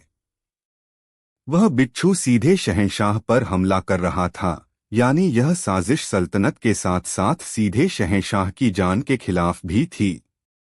बीरबल ने दरबार में हर किसी पर नजर रखनी शुरू कर दी। वह लोगों की बातों पर नहीं, उनकी आंखों, उनके हाव भाव और उनकी कानाफूसियों पर ध्यान देने लगे। उन्होंने अपने भरोसेमंद जासूसों को सल्तनत के हर कोने में फैला दिया और उन्हें हुक्म दिया कि हर छोटी से छोटी और अजीब से अजीब खबर उन तक पहुंचाई जाए। कुछ ही दिनों में बीरबल को कुछ चीजें खटकने लगीं। उन्होंने देखा कि सल्तनत के कुछ पुराने और कट्टरपंथी अमीर, जो शहंशाह की राजपूतों और अन्य धर्मों के प्रति उदार नीतियों से नाखुश थे, आजकल कुछ ज्यादा ही गुप्त बैठकें कर रहे थे। इन बैठकों का नेतृत्व शाही फौज का एक बहुत ही काबिल और महत्वाकांक्षी सेनापति मीर कासिम कर रहा था। मीर कासिम बाहर से शहंशाह का सबसे बड़ा वफादार होने का दिखावा करता था, लेकिन बीरबल को उसकी आंखों में हमेशा एक अतृप्त लालसा दिखाई देती थी। बीरबल को अपने सपने के सांप नजर आने लगे थे, लेकिन यह सिर्फ एक शक था। उनके पास कोई सबूत नहीं था। और मीर कासिम जैसे शक्तिशाली सेनापति पर बिना सबूत के इल्जाम लगाना खुद को मौत के मुंह में धकेलने जैसा था। बीरबल अब सपने की आखिरी पहेली पर अटक गए थे, कमल का फूल और बिच्छू। वह हर तोहफे, हर भेंट, हर नई चीज पर नजर रखने लगे जो महल में आ रही थी। जश्न सालगिरह नजदीक आ रहा था और तोहफों का अंबार लगता जा रहा था। बीरबल हर तोहफे की बारीकी से जांच करवाते, लेकिन उन्हें कुछ भी संदिग्ध नहीं मिला। फिर एक दिन उनके एक जासूस ने एक बहुत ही मामूली सी लगने वाली खबर दी। उसने बताया कि मीर कासिम ने कंधार से एक बहुत ही माहिर कारीगर को बुलवाया है, जिसका नाम नस्तर है। यह कारीगर ताले, चाबियां और जटिल मशीनें बनाने में उस्ताद था। वह पिछले एक महीने से मीर कासिम के तहखाने में दिन रात काम कर रहा था और उसे किसी से मिलने की इजाजत नहीं थी। यह सुनकर बीरबल के कान खड़े हो गए। एक सेनापति को एक ताले चाबी बनाने वाले कारीगर से ऐसा क्या गुप्त काम हो सकता है? बीरबल ने अपने सबसे काबिल जासूस को उस कारीगर नस्तर पर नजर रखने का हुक्म दिया। कई दिनों की मशक्कत के बाद जासूस ने उस कारीगर से संपर्क साध लिया। उसने नस्तर को डराया, धमकाया और फिर सोने की मोहरों का लालच दिया। आखिरकार नस्तर ने अपना मुंह खोल दिया। उसने जो बताया वह सुनकर जासूस के पैरों तले जमीन खिसक गई। नस्तर ने बताया कि वह मीर कासिम के लिए शहंशाह को उनके जन्मदिन पर देने के लिए एक खास तोहफा बना रहा है। वह तोहफा चांदी का एक खूबसूरत कमल का फूल है। उस फूल की खासियत यह है कि जब उसे शहंशाह के तख्त के पास एक खास जगह पर रखा जाएगा तो गर्मी पाकर उसकी पंखुड़ियां धीरे धीरे खिलेंगी, और जैसे ही पंखुड़ियां पूरी तरह खिलेंगी उसके बीच में से पराग की जगह एक बहुत ही बारीक झर में बुझी हुई सुई निकलेगी और बिजली की तेजी से सीधे सामने बैठे व्यक्ति शहंशाह की गर्दन में जा लगेगी। सुई इतनी बारीक होगी कि किसी को पता भी नहीं चलेगा और जहर इतना तेज होगा कि मौत चंद पलों में हो जाएगी। मौत का कारण दिल का दौरा लगेगा और किसी को कोई शक नहीं होगा। अब बीरबल के सामने पूरी साजिश शीशे की तरह साफ थी। सपने का कमल का फूल यही चांदी का कमल था और उसके अंदर का बिच्छू वह जहरीली सुई थी। बीरबल के पास अब सोचने का ज्यादा वक्त नहीं था। जश्न सालगिरह में सिर्फ एक दिन बचा था। वह सीधे शहंशाह के पास भागे, लेकिन वह जानते थे कि अगर उन्होंने सीधे सीधे मीर कासिम का नाम ले लिया तो वह पलटकर उन्हीं पर साजिश का इल्जाम लगा देगा। दरबार में उसके कई समर्थक थे और बिना सबूत के उनकी बात कोई नहीं मानेगा। उन्हें रंगे हाथों पकड़ना था।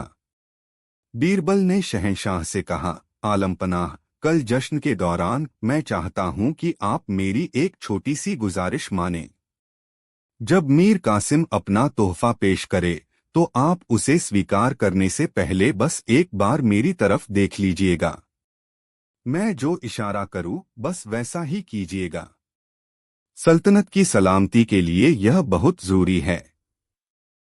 शहंशाह अकबर बीरबल के चेहरे की गंभीरता और उनकी आंखों में आत्मविश्वास देखकर समझ गए कि मामला वाकई संगीन है। उन्होंने बीरबल पर भरोसा करने का फैसला किया। अगले दिन दीवान-ए-आम हजारों दियों और बेशकीमती कालीनों से सजा हुआ था। शहंशाह अकबर अपने तख्त पर विराजमान थे और हर तरफ जश्न का माहौल था। एक एक करके अमीर और राजा अपने तोहफे पेश कर रहे थे। अंत में मीर कासिम आगे बढ़ा। उसके हाथ में मखमल के कपड़े से ढका एक थाल था। उसने शहंशाह को जन्मदिन की मुबारकबाद दी और कहा, जहां पनाह, इस नाचीज की तरफ से आपकी शान में एक छोटा सा नजराना। उसने थाल पर से कपड़ा हटाया। चांदी का वह कमल का फूल जब सामने आया तो पूरा दरबार उसकी कारीगरी देखकर दंग रह गया। वह इतना असली लग रहा था कि कोई भी धोखा खा जाए। उसकी पंखुड़ियों पर शबनम की बूंदों की तरह हीरे जड़े थे। मीर कासिम ने कहा, आलमपनाह, यह कोई मामूली फूल नहीं है। यह आपकी गर्मी और आपके प्रताप से खिलेगा। इसे आपके तख्त के सामने वाली मेज पर रखने की इजाजत दी जाए। शहंशाह ने इजाजत देने से पहले एक नजर बीरबल की ओर देखा। बीरबल अपनी जगह पर शांत खड़े थे। जैसे ही मीर कासिम ने उस फूल को मेज पर रखा, बीरबल जोर से हंसे। सब लोग चौंक कर उनकी तरफ देखने लगे। बीरबल आगे बढ़े और बोले, माफ करना जहांपनाह, लेकिन मीर साहिब के इस तोहफे को देखकर मुझे एक पुरानी पहेली याद आ गई। मीर कासिम ने गुस्से से कहा, बीरबल, यह मजाक का वक्त नहीं है। बीरबल ने उसे नजरअंदाज करते हुए शहंशाह से कहा, पहेली यह है, जहांपनाह, कि वो कौन सी कली है जो खिलते ही जान ले लेती है। और यह कहते हुए उन्होंने शहंशाह की ओर आंख से एक खास इशारा किया। शहंशाह अकबर इशारा समझ गए। उन्होंने मुस्कुराते हुए कहा, बीरबल, तुम्हारी पहेलियां भी अजीब होती हैं, लेकिन मीर कासिम का यह तोहफा वाकई लाजवाब है। इसकी कारीगरी इतनी उम्दा है कि हम चाहते हैं कि इसके बनाने वाले कारीगर को यहाँ पेश किया जाए। हम उसे इनाम देना चाहते हैं। यह सुनना था कि मीर कासिम के चेहरे का रंग उड़ गया। उसने कहा, जहांपनाह, वह कारीगर तो वापस कंधार लौट गया। बीरबल ने तुरंत कहा, अरे, ऐसे कैसे लौट गया? मेरा जासूस तो उसे कल रात ही आपके तहखाने से बाहर आते देख रहा था। और बीरबल ने अपने सिपाहियों को इशारा किया। सिपाही तुरंत दरबार से बाहर गए और कुछ ही पलों में कांपते हुए कारीगर नस्तर को लेकर हाजिर हो गए। नस्तर ने शहंशाह के सामने सारी सच्चाई उगल दी। अब मीर कासिम का खेल खत्म हो चुका था। जैसे ही उसने अपनी तलवार निकालने की कोशिश की, पहले से तैयार शाही हरकारों ने उसे दबोच लिया। चांदी के उस कमल को जब सावधानी से तोड़ा गया तो उसके अंदर से वह जहरीली सुई का पूरा तंत्र बरामद हुआ। पूरा दरबार सन्न रह गया। किसी को यकीन नहीं हो रहा था कि जो व्यक्ति शहंशाह का इतना करीबी और वफादार लगता था, वही उनकी जान का दुश्मन निकलेगा। मीर कासिम और उसके साथी कट्टरपंथी अमीरों को गिरफ्तार कर लिया गया और बाद में उन्हें मौत की सजा दी गई। उस रात जब जश्न की थकावट के बाद शहंशाह और बीरबल अकेले बैठे थे, तो अकबर ने बीरबल का हाथ पकड़कर कहा, बीरबल, आज तुमने सिर्फ हमारी जान नहीं बचाई, तुमने इस सल्तनत को एक बहुत बड़े धोखे से बचाया है। लेकिन हमें यह बताओ, तुम्हें इस साजिश का पता चला कैसे? बीरबल ने मुस्कुराते हुए जवाब दिया, जहां पनाह, आपके इस सेवक को एक खतरनाक सपना आया था। और उन्होंने फिर से अपना पूरा सपना विस्तार से सुनाया। शहंशाह अकबर ने गहरी सांस ली और बोले, तो तुम्हारा सपना सच हो गया? बीरबल ने सिर हिलाया और कहा, हाँ जहां पनाह, सपना सच हो गया। लेकिन इसलिए नहीं कि उसमें कोई जादू था, बल्कि इसलिए कि वह सपना मेरे अंदर की आवाज थी, जो उन खतरों को देख रही थी जिन्हें मेरी खुली आंखें नजरअंदाज कर रही थीं। कभी कभी हमारी अंतरात्मा हमें उन सच्चाइयों से आगाह कर देती है जिन्हें हमारा दिमाग मानने को तैयार नहीं होता। हमें बस उसकी आवाज सुनने की जरूरत होती है। उस दिन के बाद शहंशाह अकबर बीरबल की बुद्धि के साथ साथ उनकी अंतर्दृष्टि का भी और ज्यादा सम्मान करने लगे। और बीरबल का वह खतरनाक सपना इतिहास में हमेशा के लिए दर्ज हो गया, इस बात की गवाही देते हुए कि सबसे बड़ी पहेलियां बाहर नहीं, हमारे अपने अंदर ही छिपी होती हैं, और उन्हें सुलझाने के लिए बुद्धिमानी के साथ साथ अपने मन की आवाज सुनने का साहस भी चाहिए होता है।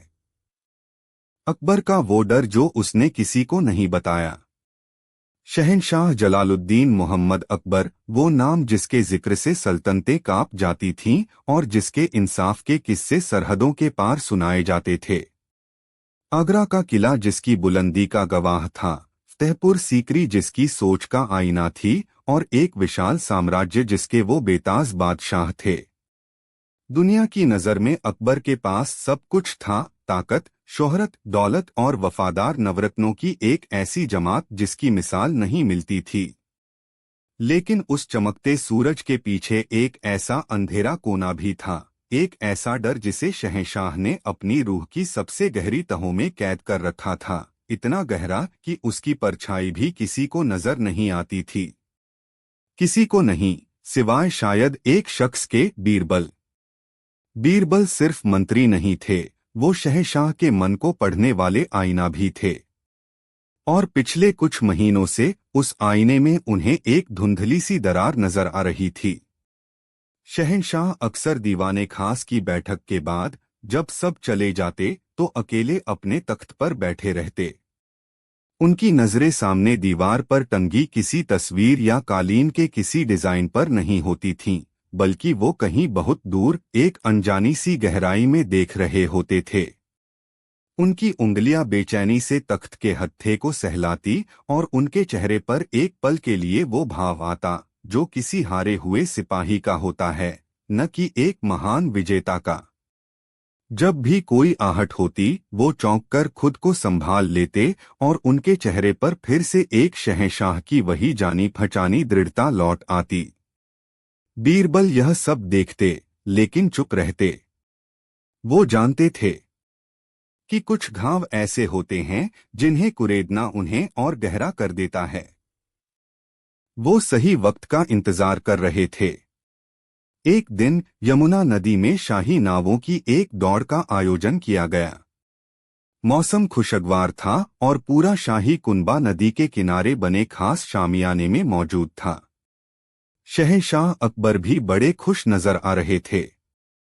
उन्होंने खुद भी अपनी पसंदीदा नाव बाज़े परवाज में बैठकर दौड़ में हिस्सा लेने का फैसला किया। दौड़ शुरू हुई। मल्लाहों ने पूरी ताकत से चप्पू चलाए और शहंशाह की नाव हवा से बातें करने लगी।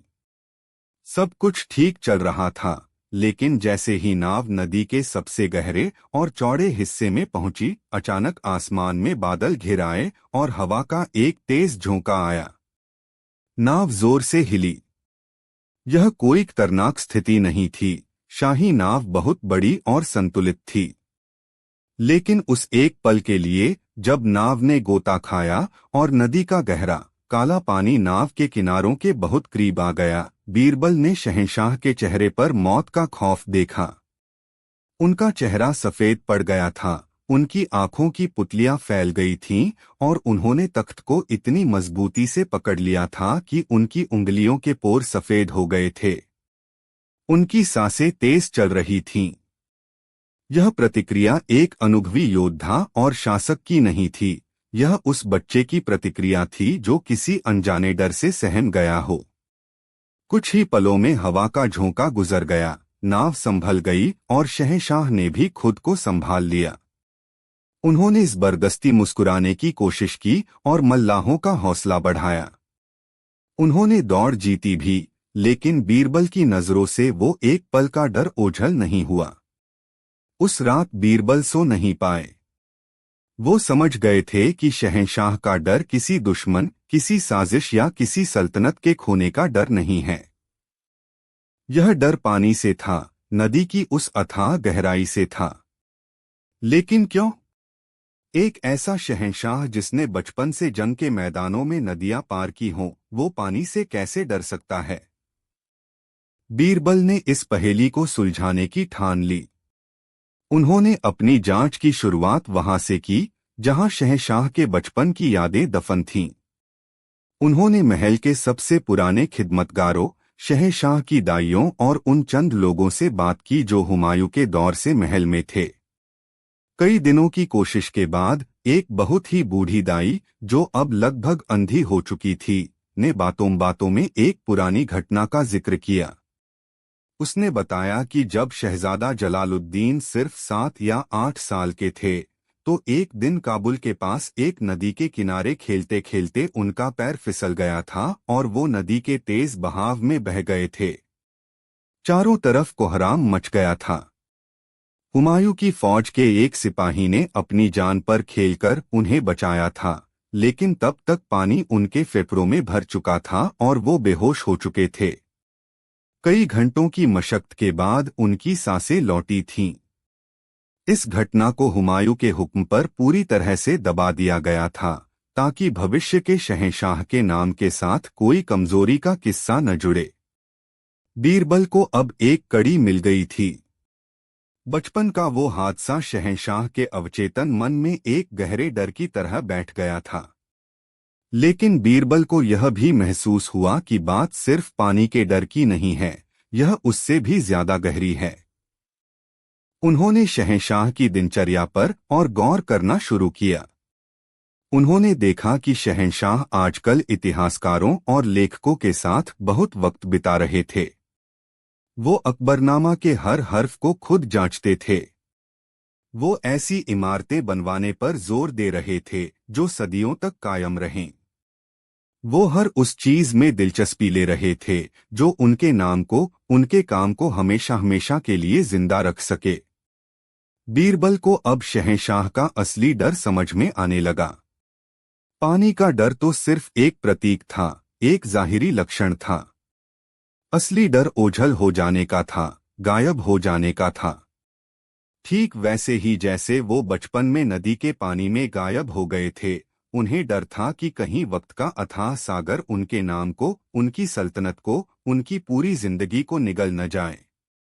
यह एक शहंशाह का डर नहीं था, यह एक इंसान का डर था, गुमनामी का डर, भुला दिए जाने का डर। अब बीरबल के सामने एक बहुत बड़ी चुनौती थी। वो शहंशाह से सीधे सीधे इस बारे में बात नहीं कर सकते थे। यह उनके आत्मसम्मान को चोट पहुंचाने जैसा होता। उन्हें एक ऐसा तरीका खोजना था जिससे शहंशाह खुद अपने डर का सामना कर सकें और उस पर जीत हासिल कर सकें। बीरबल ने एक योजना बनाई। उन्होंने महल के बाग में एक बड़ा जलसा आयोजित करवाया। इस जलसे की खास बात यह थी कि उन्होंने आगरा के सबसे बेहतरीन कारीगरों को बुलाकर संगमरमर, सोने और चांदी से मुगल सल्तनत का एक छोटा सा नमूना बनवाया था। उसमें आगरा का किला, फतेहपुर सीकरी, शाही बाग और छोटी छोटी इंसानी आकृतियां थीं। यह इतना खूबसूरत था कि देखने वाले बस देखते रह जाएं। इस पूरे नमूने को बाग के बीचों बीच बने एक बड़े से तालाब के ठीक बीच में एक चबूतरे पर रखा गया। शहंशाह अकबर जब जलसे में आए तो अपनी सल्तनत के उस खूबसूरत नमूने को देखकर बहुत खुश हुए। उन्होंने बीरबल की बहुत तारीफ की। बीरबल ने शहंशाह और सभी मेहमानों को चबूतरे के पास बैठने का निमंत्रण दिया। जब सब बैठ गए तो बीरबल ने एक कहानी सुनानी शुरू की। उन्होंने कहा, जहां पनाह, एक बार एक बहुत महान राजा था। उसने पत्थर पर पत्थर रखकर ऐसी शानदार इमारतें बनवाईं कि आसमान भी शर्मा जाए। उसने सोने से अपनी कहानियां लिखवाईं ताकि उसका नाम सूरज और चांद की तरह हमेशा चमकता रहे। उसे लगता था कि यही अमरता है। सब बड़े ध्यान से कहानी सुन रहे थे। बीरबल ने आगे कहा, लेकिन फिर वक्त की एक लहर आई, एक छोटा सा भूकंप आया और उसकी सारी इमारतें जमीन में धंस गईं। वक्त की बारिश ने सोने पर लिखी उसकी कहानियों को धो डाला। 100 साल बाद वहां से गुजरने वालों को यह भी याद नहीं था कि उस राजा का नाम क्या था। कहानी सुनाते सुनाते बीरबल ने एक खास इशारा किया। उनके एक मुलाजिम ने, जो तालाब के दूसरी ओर छिपा था, एक छोटी सी रस्सी खींची। रस्सी खींचते ही उस चबूतरे के नीचे बना एक गुप्त दरवाजा खुल गया और तालाब का पानी धीरे धीरे उस चबूतरे के अंदर भरने लगा। देखते ही देखते संगमरमर, सोने और चांदी से बनी वो खूबसूरत सल्तनत, वो मीनारे, वो महल धीरे धीरे पानी में डूबने लगे। वो छोटी छोटी इंसानी आकृतियां पानी में ओझल हो गईं। आखिर में सिर्फ शांत गहरा पानी बचा था, जिसके नीचे सब कुछ गुम हो चुका था। यह दृश्य देखकर शहंशाह अकबर का चेहरा फक हो गया। उनकी सांसें फिर से तेज हो गईं। उन्हें लगा जैसे वो अपनी सल्तनत को, अपनी जिंदगी भर की मेहनत को, अपनी विरासत को अपनी आंखों के सामने डूबते हुए देख रहे हैं, ठीक उसी गहरे काले पानी में जिससे वो डरते थे। दरबारियों में कानाफूसी होने लगी, लेकिन बीरबल ने अपनी कहानी जारी रखी। उन्होंने कहा, लेकिन उसी सल्तनत में एक और राजा भी था। उसने बहुत बड़ी बड़ी इमारतें नहीं बनवाईं। उसने अपना वक्त लोगों के दिलों में घर बनाने में लगाया। उसने ऐसे कानून बनाए जिनसे कमजोर को ताकत मिली। उसने ज्ञान के ऐसे बीज बोए जो आने वाली नस्लों के लिए पेड़ बन गए। उसने नफरत की जगह मोहब्बत की ऐसी नदी बहाई जिसमें सबने मिलकर डुबकी लगाई। उस राजा की कोई इमारत आज नहीं बची है, सोने पर लिखी कोई कहानी नहीं बची है, लेकिन आज हजारों साल बाद भी हर माँ अपने बच्चे को उसकी कहानी सुनाती है। हर किसान उसके इंसाफ को याद करके सिर झुकाता है और हर ज्ञानी उसकी कही बातों को दोहराता है। अब आप ही बताइए जहांपनाह, दोनों में से कौन सा राजा सच में अमर हुआ। बीरबल की कहानी खत्म हुई और वहां एक गहरा सन्नाटा छा गया। शहंशाह अकबर की आंखें उस तालाब के पानी पर टिकी थीं, लेकिन अब उनकी आंखों में डर नहीं था। उनकी आंखों में एक नई समझ की चमक थी, एक आत्मज्ञान का नूर था। वो उठ खड़े हुए और किसी से कुछ कहे बिना अपने कक्ष की ओर चले गए। उस रात शहंशाह ने बीरबल को अकेले में बुलाया। कमरे में सिर्फ वे दोनों थे। अकबर खामोशी से खिड़की के बाहर चांद को देखते रहे, फिर बोले, बीरबल, आज तुमने हमें वो आईना दिखाया जिसे देखने की हिम्मत हम में कभी नहीं थी। हम हमेशा पत्थरों और कागजों पर अपना नाम तराशने की कोशिश करते रहे, यह भूलकर कि असली इतिहास तो लोगों के दिलों पर लिखा जाता है। बीरबल ने सिर झुकाकर कहा, गुस्ताखी माफ हो जहांपनाह, लेकिन पत्थर पानी में डूब जाते हैं, कागज आग में जल जाते हैं, लेकिन जो प्यार और इंसाफ दिलों पर लिखा जाता है उसे वक्त की कोई लहर मिटा नहीं सकती। उस दिन के बाद शहंशाह अकबर बदले नहीं, वो और निखर गए। उन्होंने इमारतें बनवाना बंद नहीं किया, लेकिन अब उनका मकसद सिर्फ अपना नाम छोड़ जाना नहीं था। उन्होंने दीन-ए-इलाही जैसी सोच को और बढ़ावा दिया ताकि लोग नफरत भूलकर एक हो सकें। उन्होंने ज्ञान और कला को इतना संरक्षण दिया कि मुगल काल का इतिहास अमर हो गया। उन्होंने अपने डर को हराया नहीं, बल्कि उसे समझ लिया। वो जान गए कि असली अमरता मरने के बाद भी लोगों की दुआओं और यादों में जिंदा रहने में है, न कि संगमरमर की बेजान इमारतों में। और इस तरह अकबर का वो डर जो उसने किसी को नहीं बताया था, बीरबल की बुद्धिमानी की रोशनी में हमेशा के लिए खत्म हो गया। बीरबल ने कैसे पाया गुप्त खजाना? आगरा के किले में उस शाम एक अजीब सी खामोशी पसरी थी। दीवाने खास की बैठक खत्म हो चुकी थी, लेकिन शहंशाह जलालुद्दीन मोहम्मद अकबर अपने संगमरमरी तख्त पर अब भी बैठे थे। उनकी नजरें सामने बिछे बेशकीमती ईरानी कालीन के उलझे हुए धागों पर टिकी थीं, ठीक वैसे ही जैसे सल्तनत की हालत उलझी हुई थी। पिछले 3 सालों से मानसून ने धोखा दिया था। खेत सूख चुके थे, नदियों का पानी घट गया था और दूरदराज के सूबों से अकाल और भुखमरी की खबरें शाही महल की मोटी दीवारों को भेदकर शहंशाह के दिल तक पहुंच रही थीं। शाही खजाना, जो कभी सोने और चांदी से लबालब रहता था, अब प्रजा की मदद करने और बाहर से अनाज मंगवाने में तेजी से खाली हो रहा था। आज की बैठक में दीवान-ए-माल इनायत खान ने साफ लफ्जों में कह दिया था कि अगर हालात ऐसे ही रहे तो अगले 6 महीनों में खजाना पूरी तरह खाली हो जाएगा और सल्तनत पर एक बहुत बड़ा संकट आ खड़ा होगा। नए कर लगाने का तो सवाल ही नहीं उठता था। जो प्रजा पहले से ही दाने दाने को मोहताज थी, उस पर और बोझ डालना जुल्म होता। अकबर ने एक गहरी सांस ली। उनके चेहरे पर एक महान शहंशाह की बेबसी साफ झलक रही थी।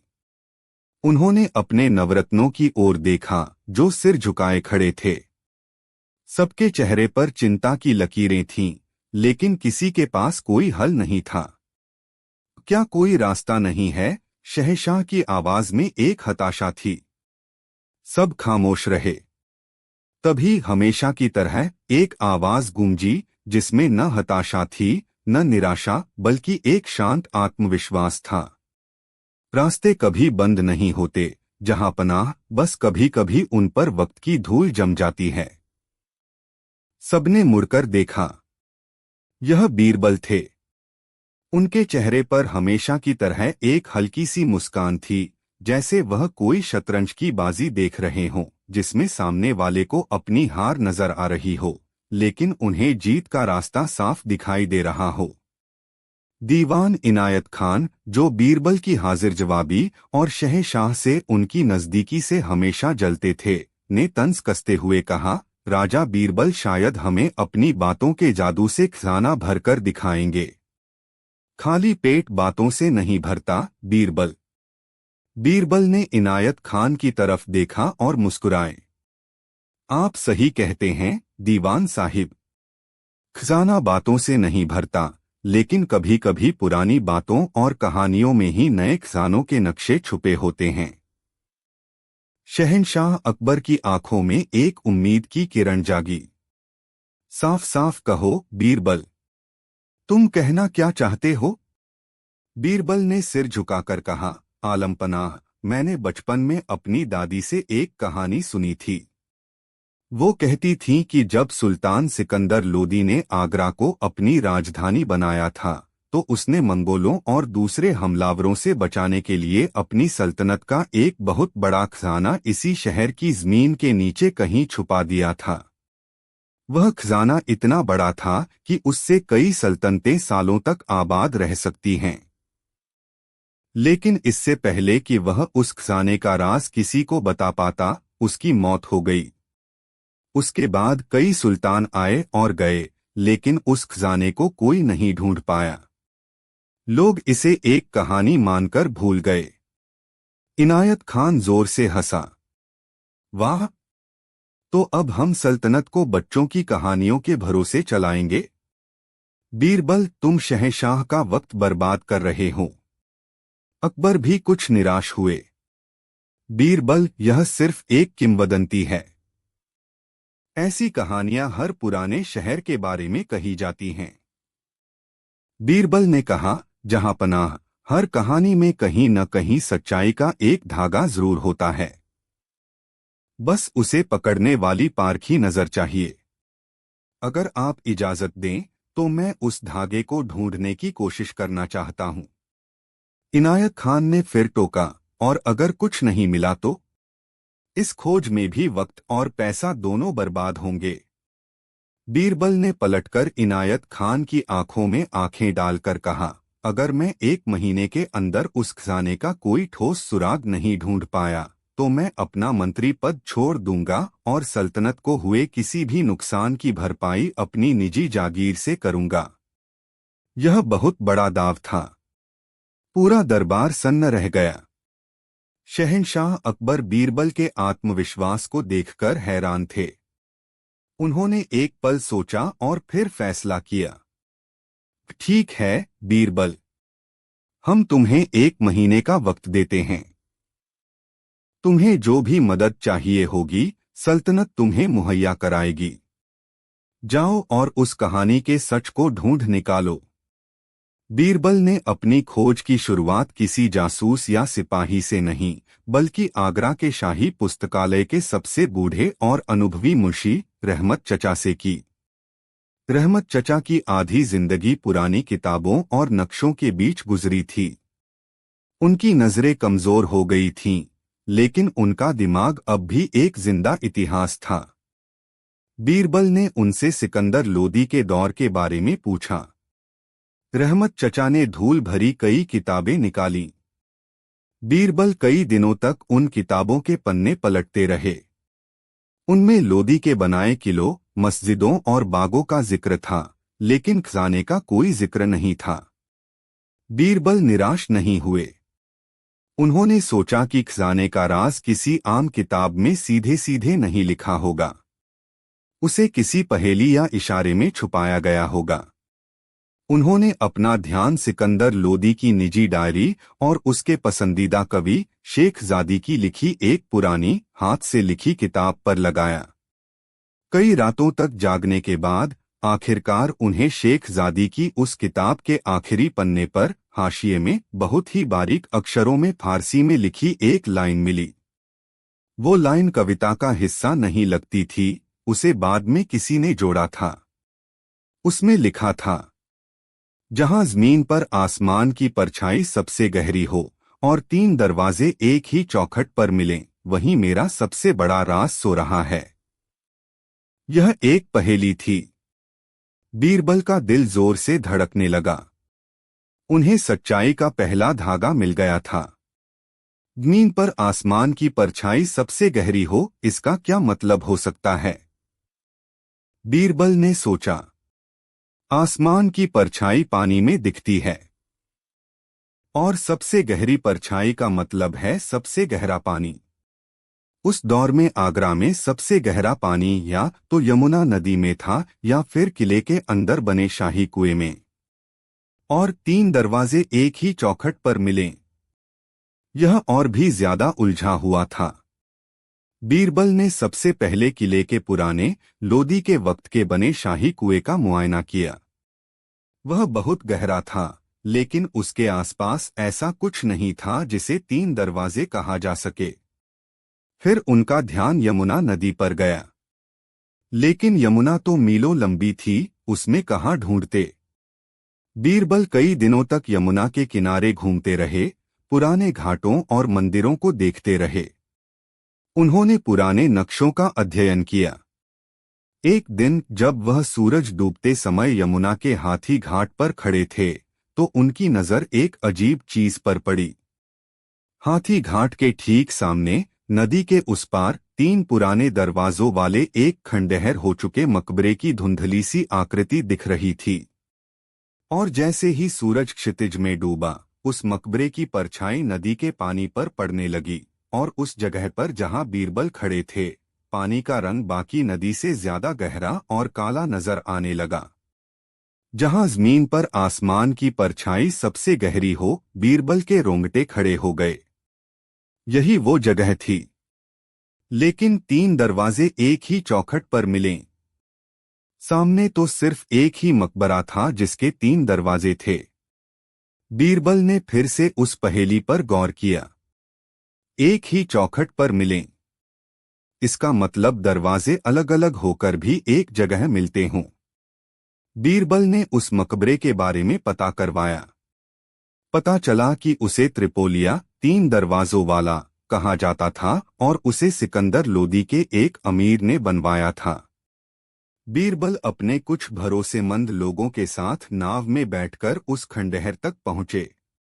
उन्होंने वहां हर पत्थर, हर दीवार की जांच की, लेकिन उन्हें कुछ नहीं मिला। वह निराश होकर लौटने ही वाले थे कि उनकी नजर मकबरे के बीच वाले दरवाजे की चौखट पर पड़ी। उस पर धूल और काई के नीचे छुपे कुछ निशान थे। उन्होंने उसे साफ करवाया। वो निशान किसी भाषा के अक्षर नहीं थे, वो सितारों के नक्शे थे।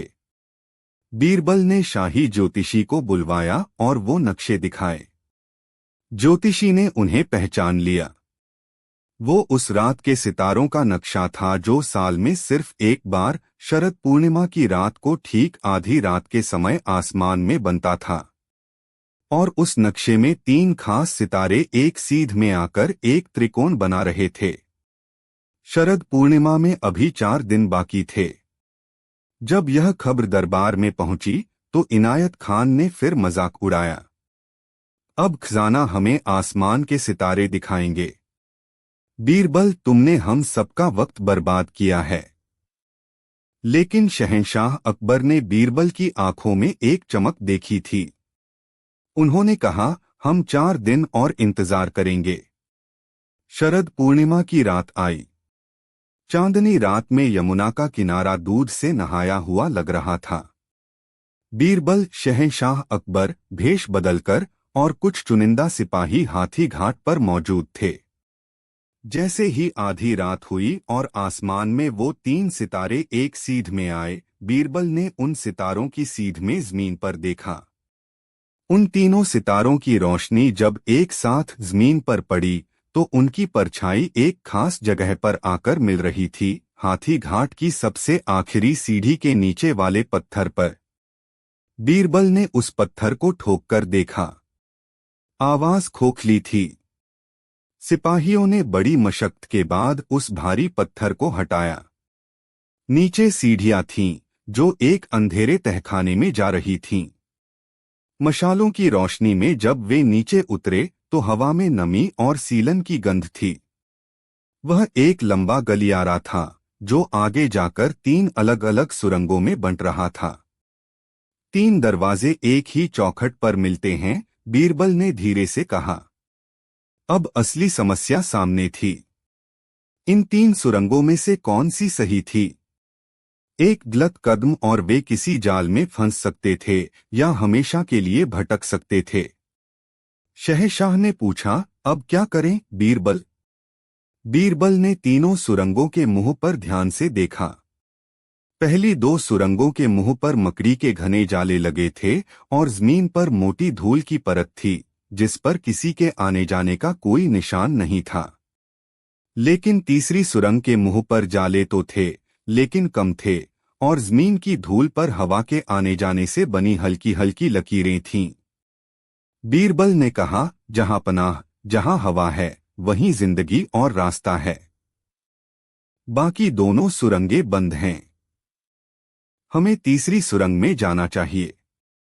उनका अंदाजा सही निकला। वह सुरंग आगे जाकर एक बड़े से लोहे के दरवाजे पर खत्म हुई। दरवाजे पर एक बहुत बड़ा और जटिल ताला लगा था, जिसे किसी भी चाबी से खोलना नामुमकिन था। ताले के ऊपर फारसी में एक और पहेली खुदी थी। मैं वो हूं जिसके पास मुंह है पर बोलता नहीं, पेट है पर खाता नहीं। मुझे जो सही खाना खिलाता है, उसी के लिए मैं दरवाजा खोलता हूं। सब एक दूसरे का मुंह देखने लगे। यह कैसी पहेली थी? बीरबल ने उस ताले को ध्यान से देखा। ताले के बीच में एक छोटा सा गोल छेद था। यह कोई चाबी का छेद नहीं था, यह बड़ा था। बीरबल ने सोचा, पेट है पर खाता नहीं, सही खाना। अचानक उनके दिमाग में एक बत्ती जली। सिकंदर लोदी की सल्तनत का सिक्का। हर सल्तनत के सिक्कों का आकार और वजन अलग होता था। शायद यह ताला सिर्फ लोदी के दौर के खास वजन और आकार वाले सिक्के से ही खुलता था। यह एक जुआ था। बीरबल ने शाही सांची से पहले ही लोदी सल्तनत के कुछ पुराने सिक्के मंगवा लिए थे। उन्होंने एक सिक्का निकाला और उसे उस छेद में डाल दिया। एक खट की आवाज आई और अंदर कुछ घूमने लगा, लेकिन दरवाजा नहीं खुला। शहंशाह निराश होने लगे। तभी बीरबल को पहेली की पहली लाइन याद आई, मुंह है पर बोलता नहीं। उन्होंने सोचा, एक सिक्के से पेट कैसे भरेगा? उन्होंने एक के बाद एक 5 अलग अलग तरह के लोदी सिक्के उस छेद में डाले। जैसे ही 5वां सिक्का अंदर गया, एक जोर की कड़ाक की आवाज आई और सदियों से बंद वो भारी लोहे का दरवाजा अपने आप खुलने लगा। अंदर का दृश्य देखकर सबकी आंखें खुली की खुली रह गईं। वह एक विशाल तहखाना था, जिसमें मशालों की रोशनी पड़ते ही हर तरफ सोना चमकने लगा। सोने की ईंटों के ढेर लगे थे, बड़े बड़े संदूकों में हीरे, पन्ने और माणिक भरे थे, और दीवारों के साथ बेशकीमती जवाहरात, जड़ी तलवारें और ढालें रखी थीं। वह खजाना उनकी कल्पना से भी कहीं ज्यादा बड़ा था। खजाने के ठीक बीच में एक ऊंचे चबूतरे पर एक संदूक रखा था। बीरबल ने उसे खोला। उसमें सोने चांदी नहीं, बल्कि सूखी जड़ी बूटियों के बीज, खेती के नए तरीकों की किताबें और पानी सहेजने की तकनीकों के नक्शे थे। बीरबल मुस्कुराए। जहां पनाह सिकंदर लोदी एक दूरदर्शी सुल्तान था। उसने सिर्फ दौलत ही नहीं, बल्कि मुश्किल वक्त में अपनी प्रजा को बचाने का ज्ञान भी छुपाया था। अगली सुबह जब यह खजाना आगरा के किले में पहुंचाया गया, तो इनायत खान समेत पूरा दरबार अपनी आंखों पर यकीन नहीं कर सका। बीरबल ने न सिर्फ सल्तनत को एक बहुत बड़े संकट से बचा लिया था, बल्कि एक भूली बिसरी कहानी को हकीकत में बदल दिया था। शहंशाह अकबर ने भरे दरबार में बीरबल को गले से लगा लिया और कहा, बीरबल, लोग कहते हैं कि खजाना किस्मत वालों को मिलता है, लेकिन आज हमने सीखा कि खजाना किस्मत से नहीं, अक्ल से मिलता है। तुम मुगल सल्तनत के सबसे बड़े खजाने हो।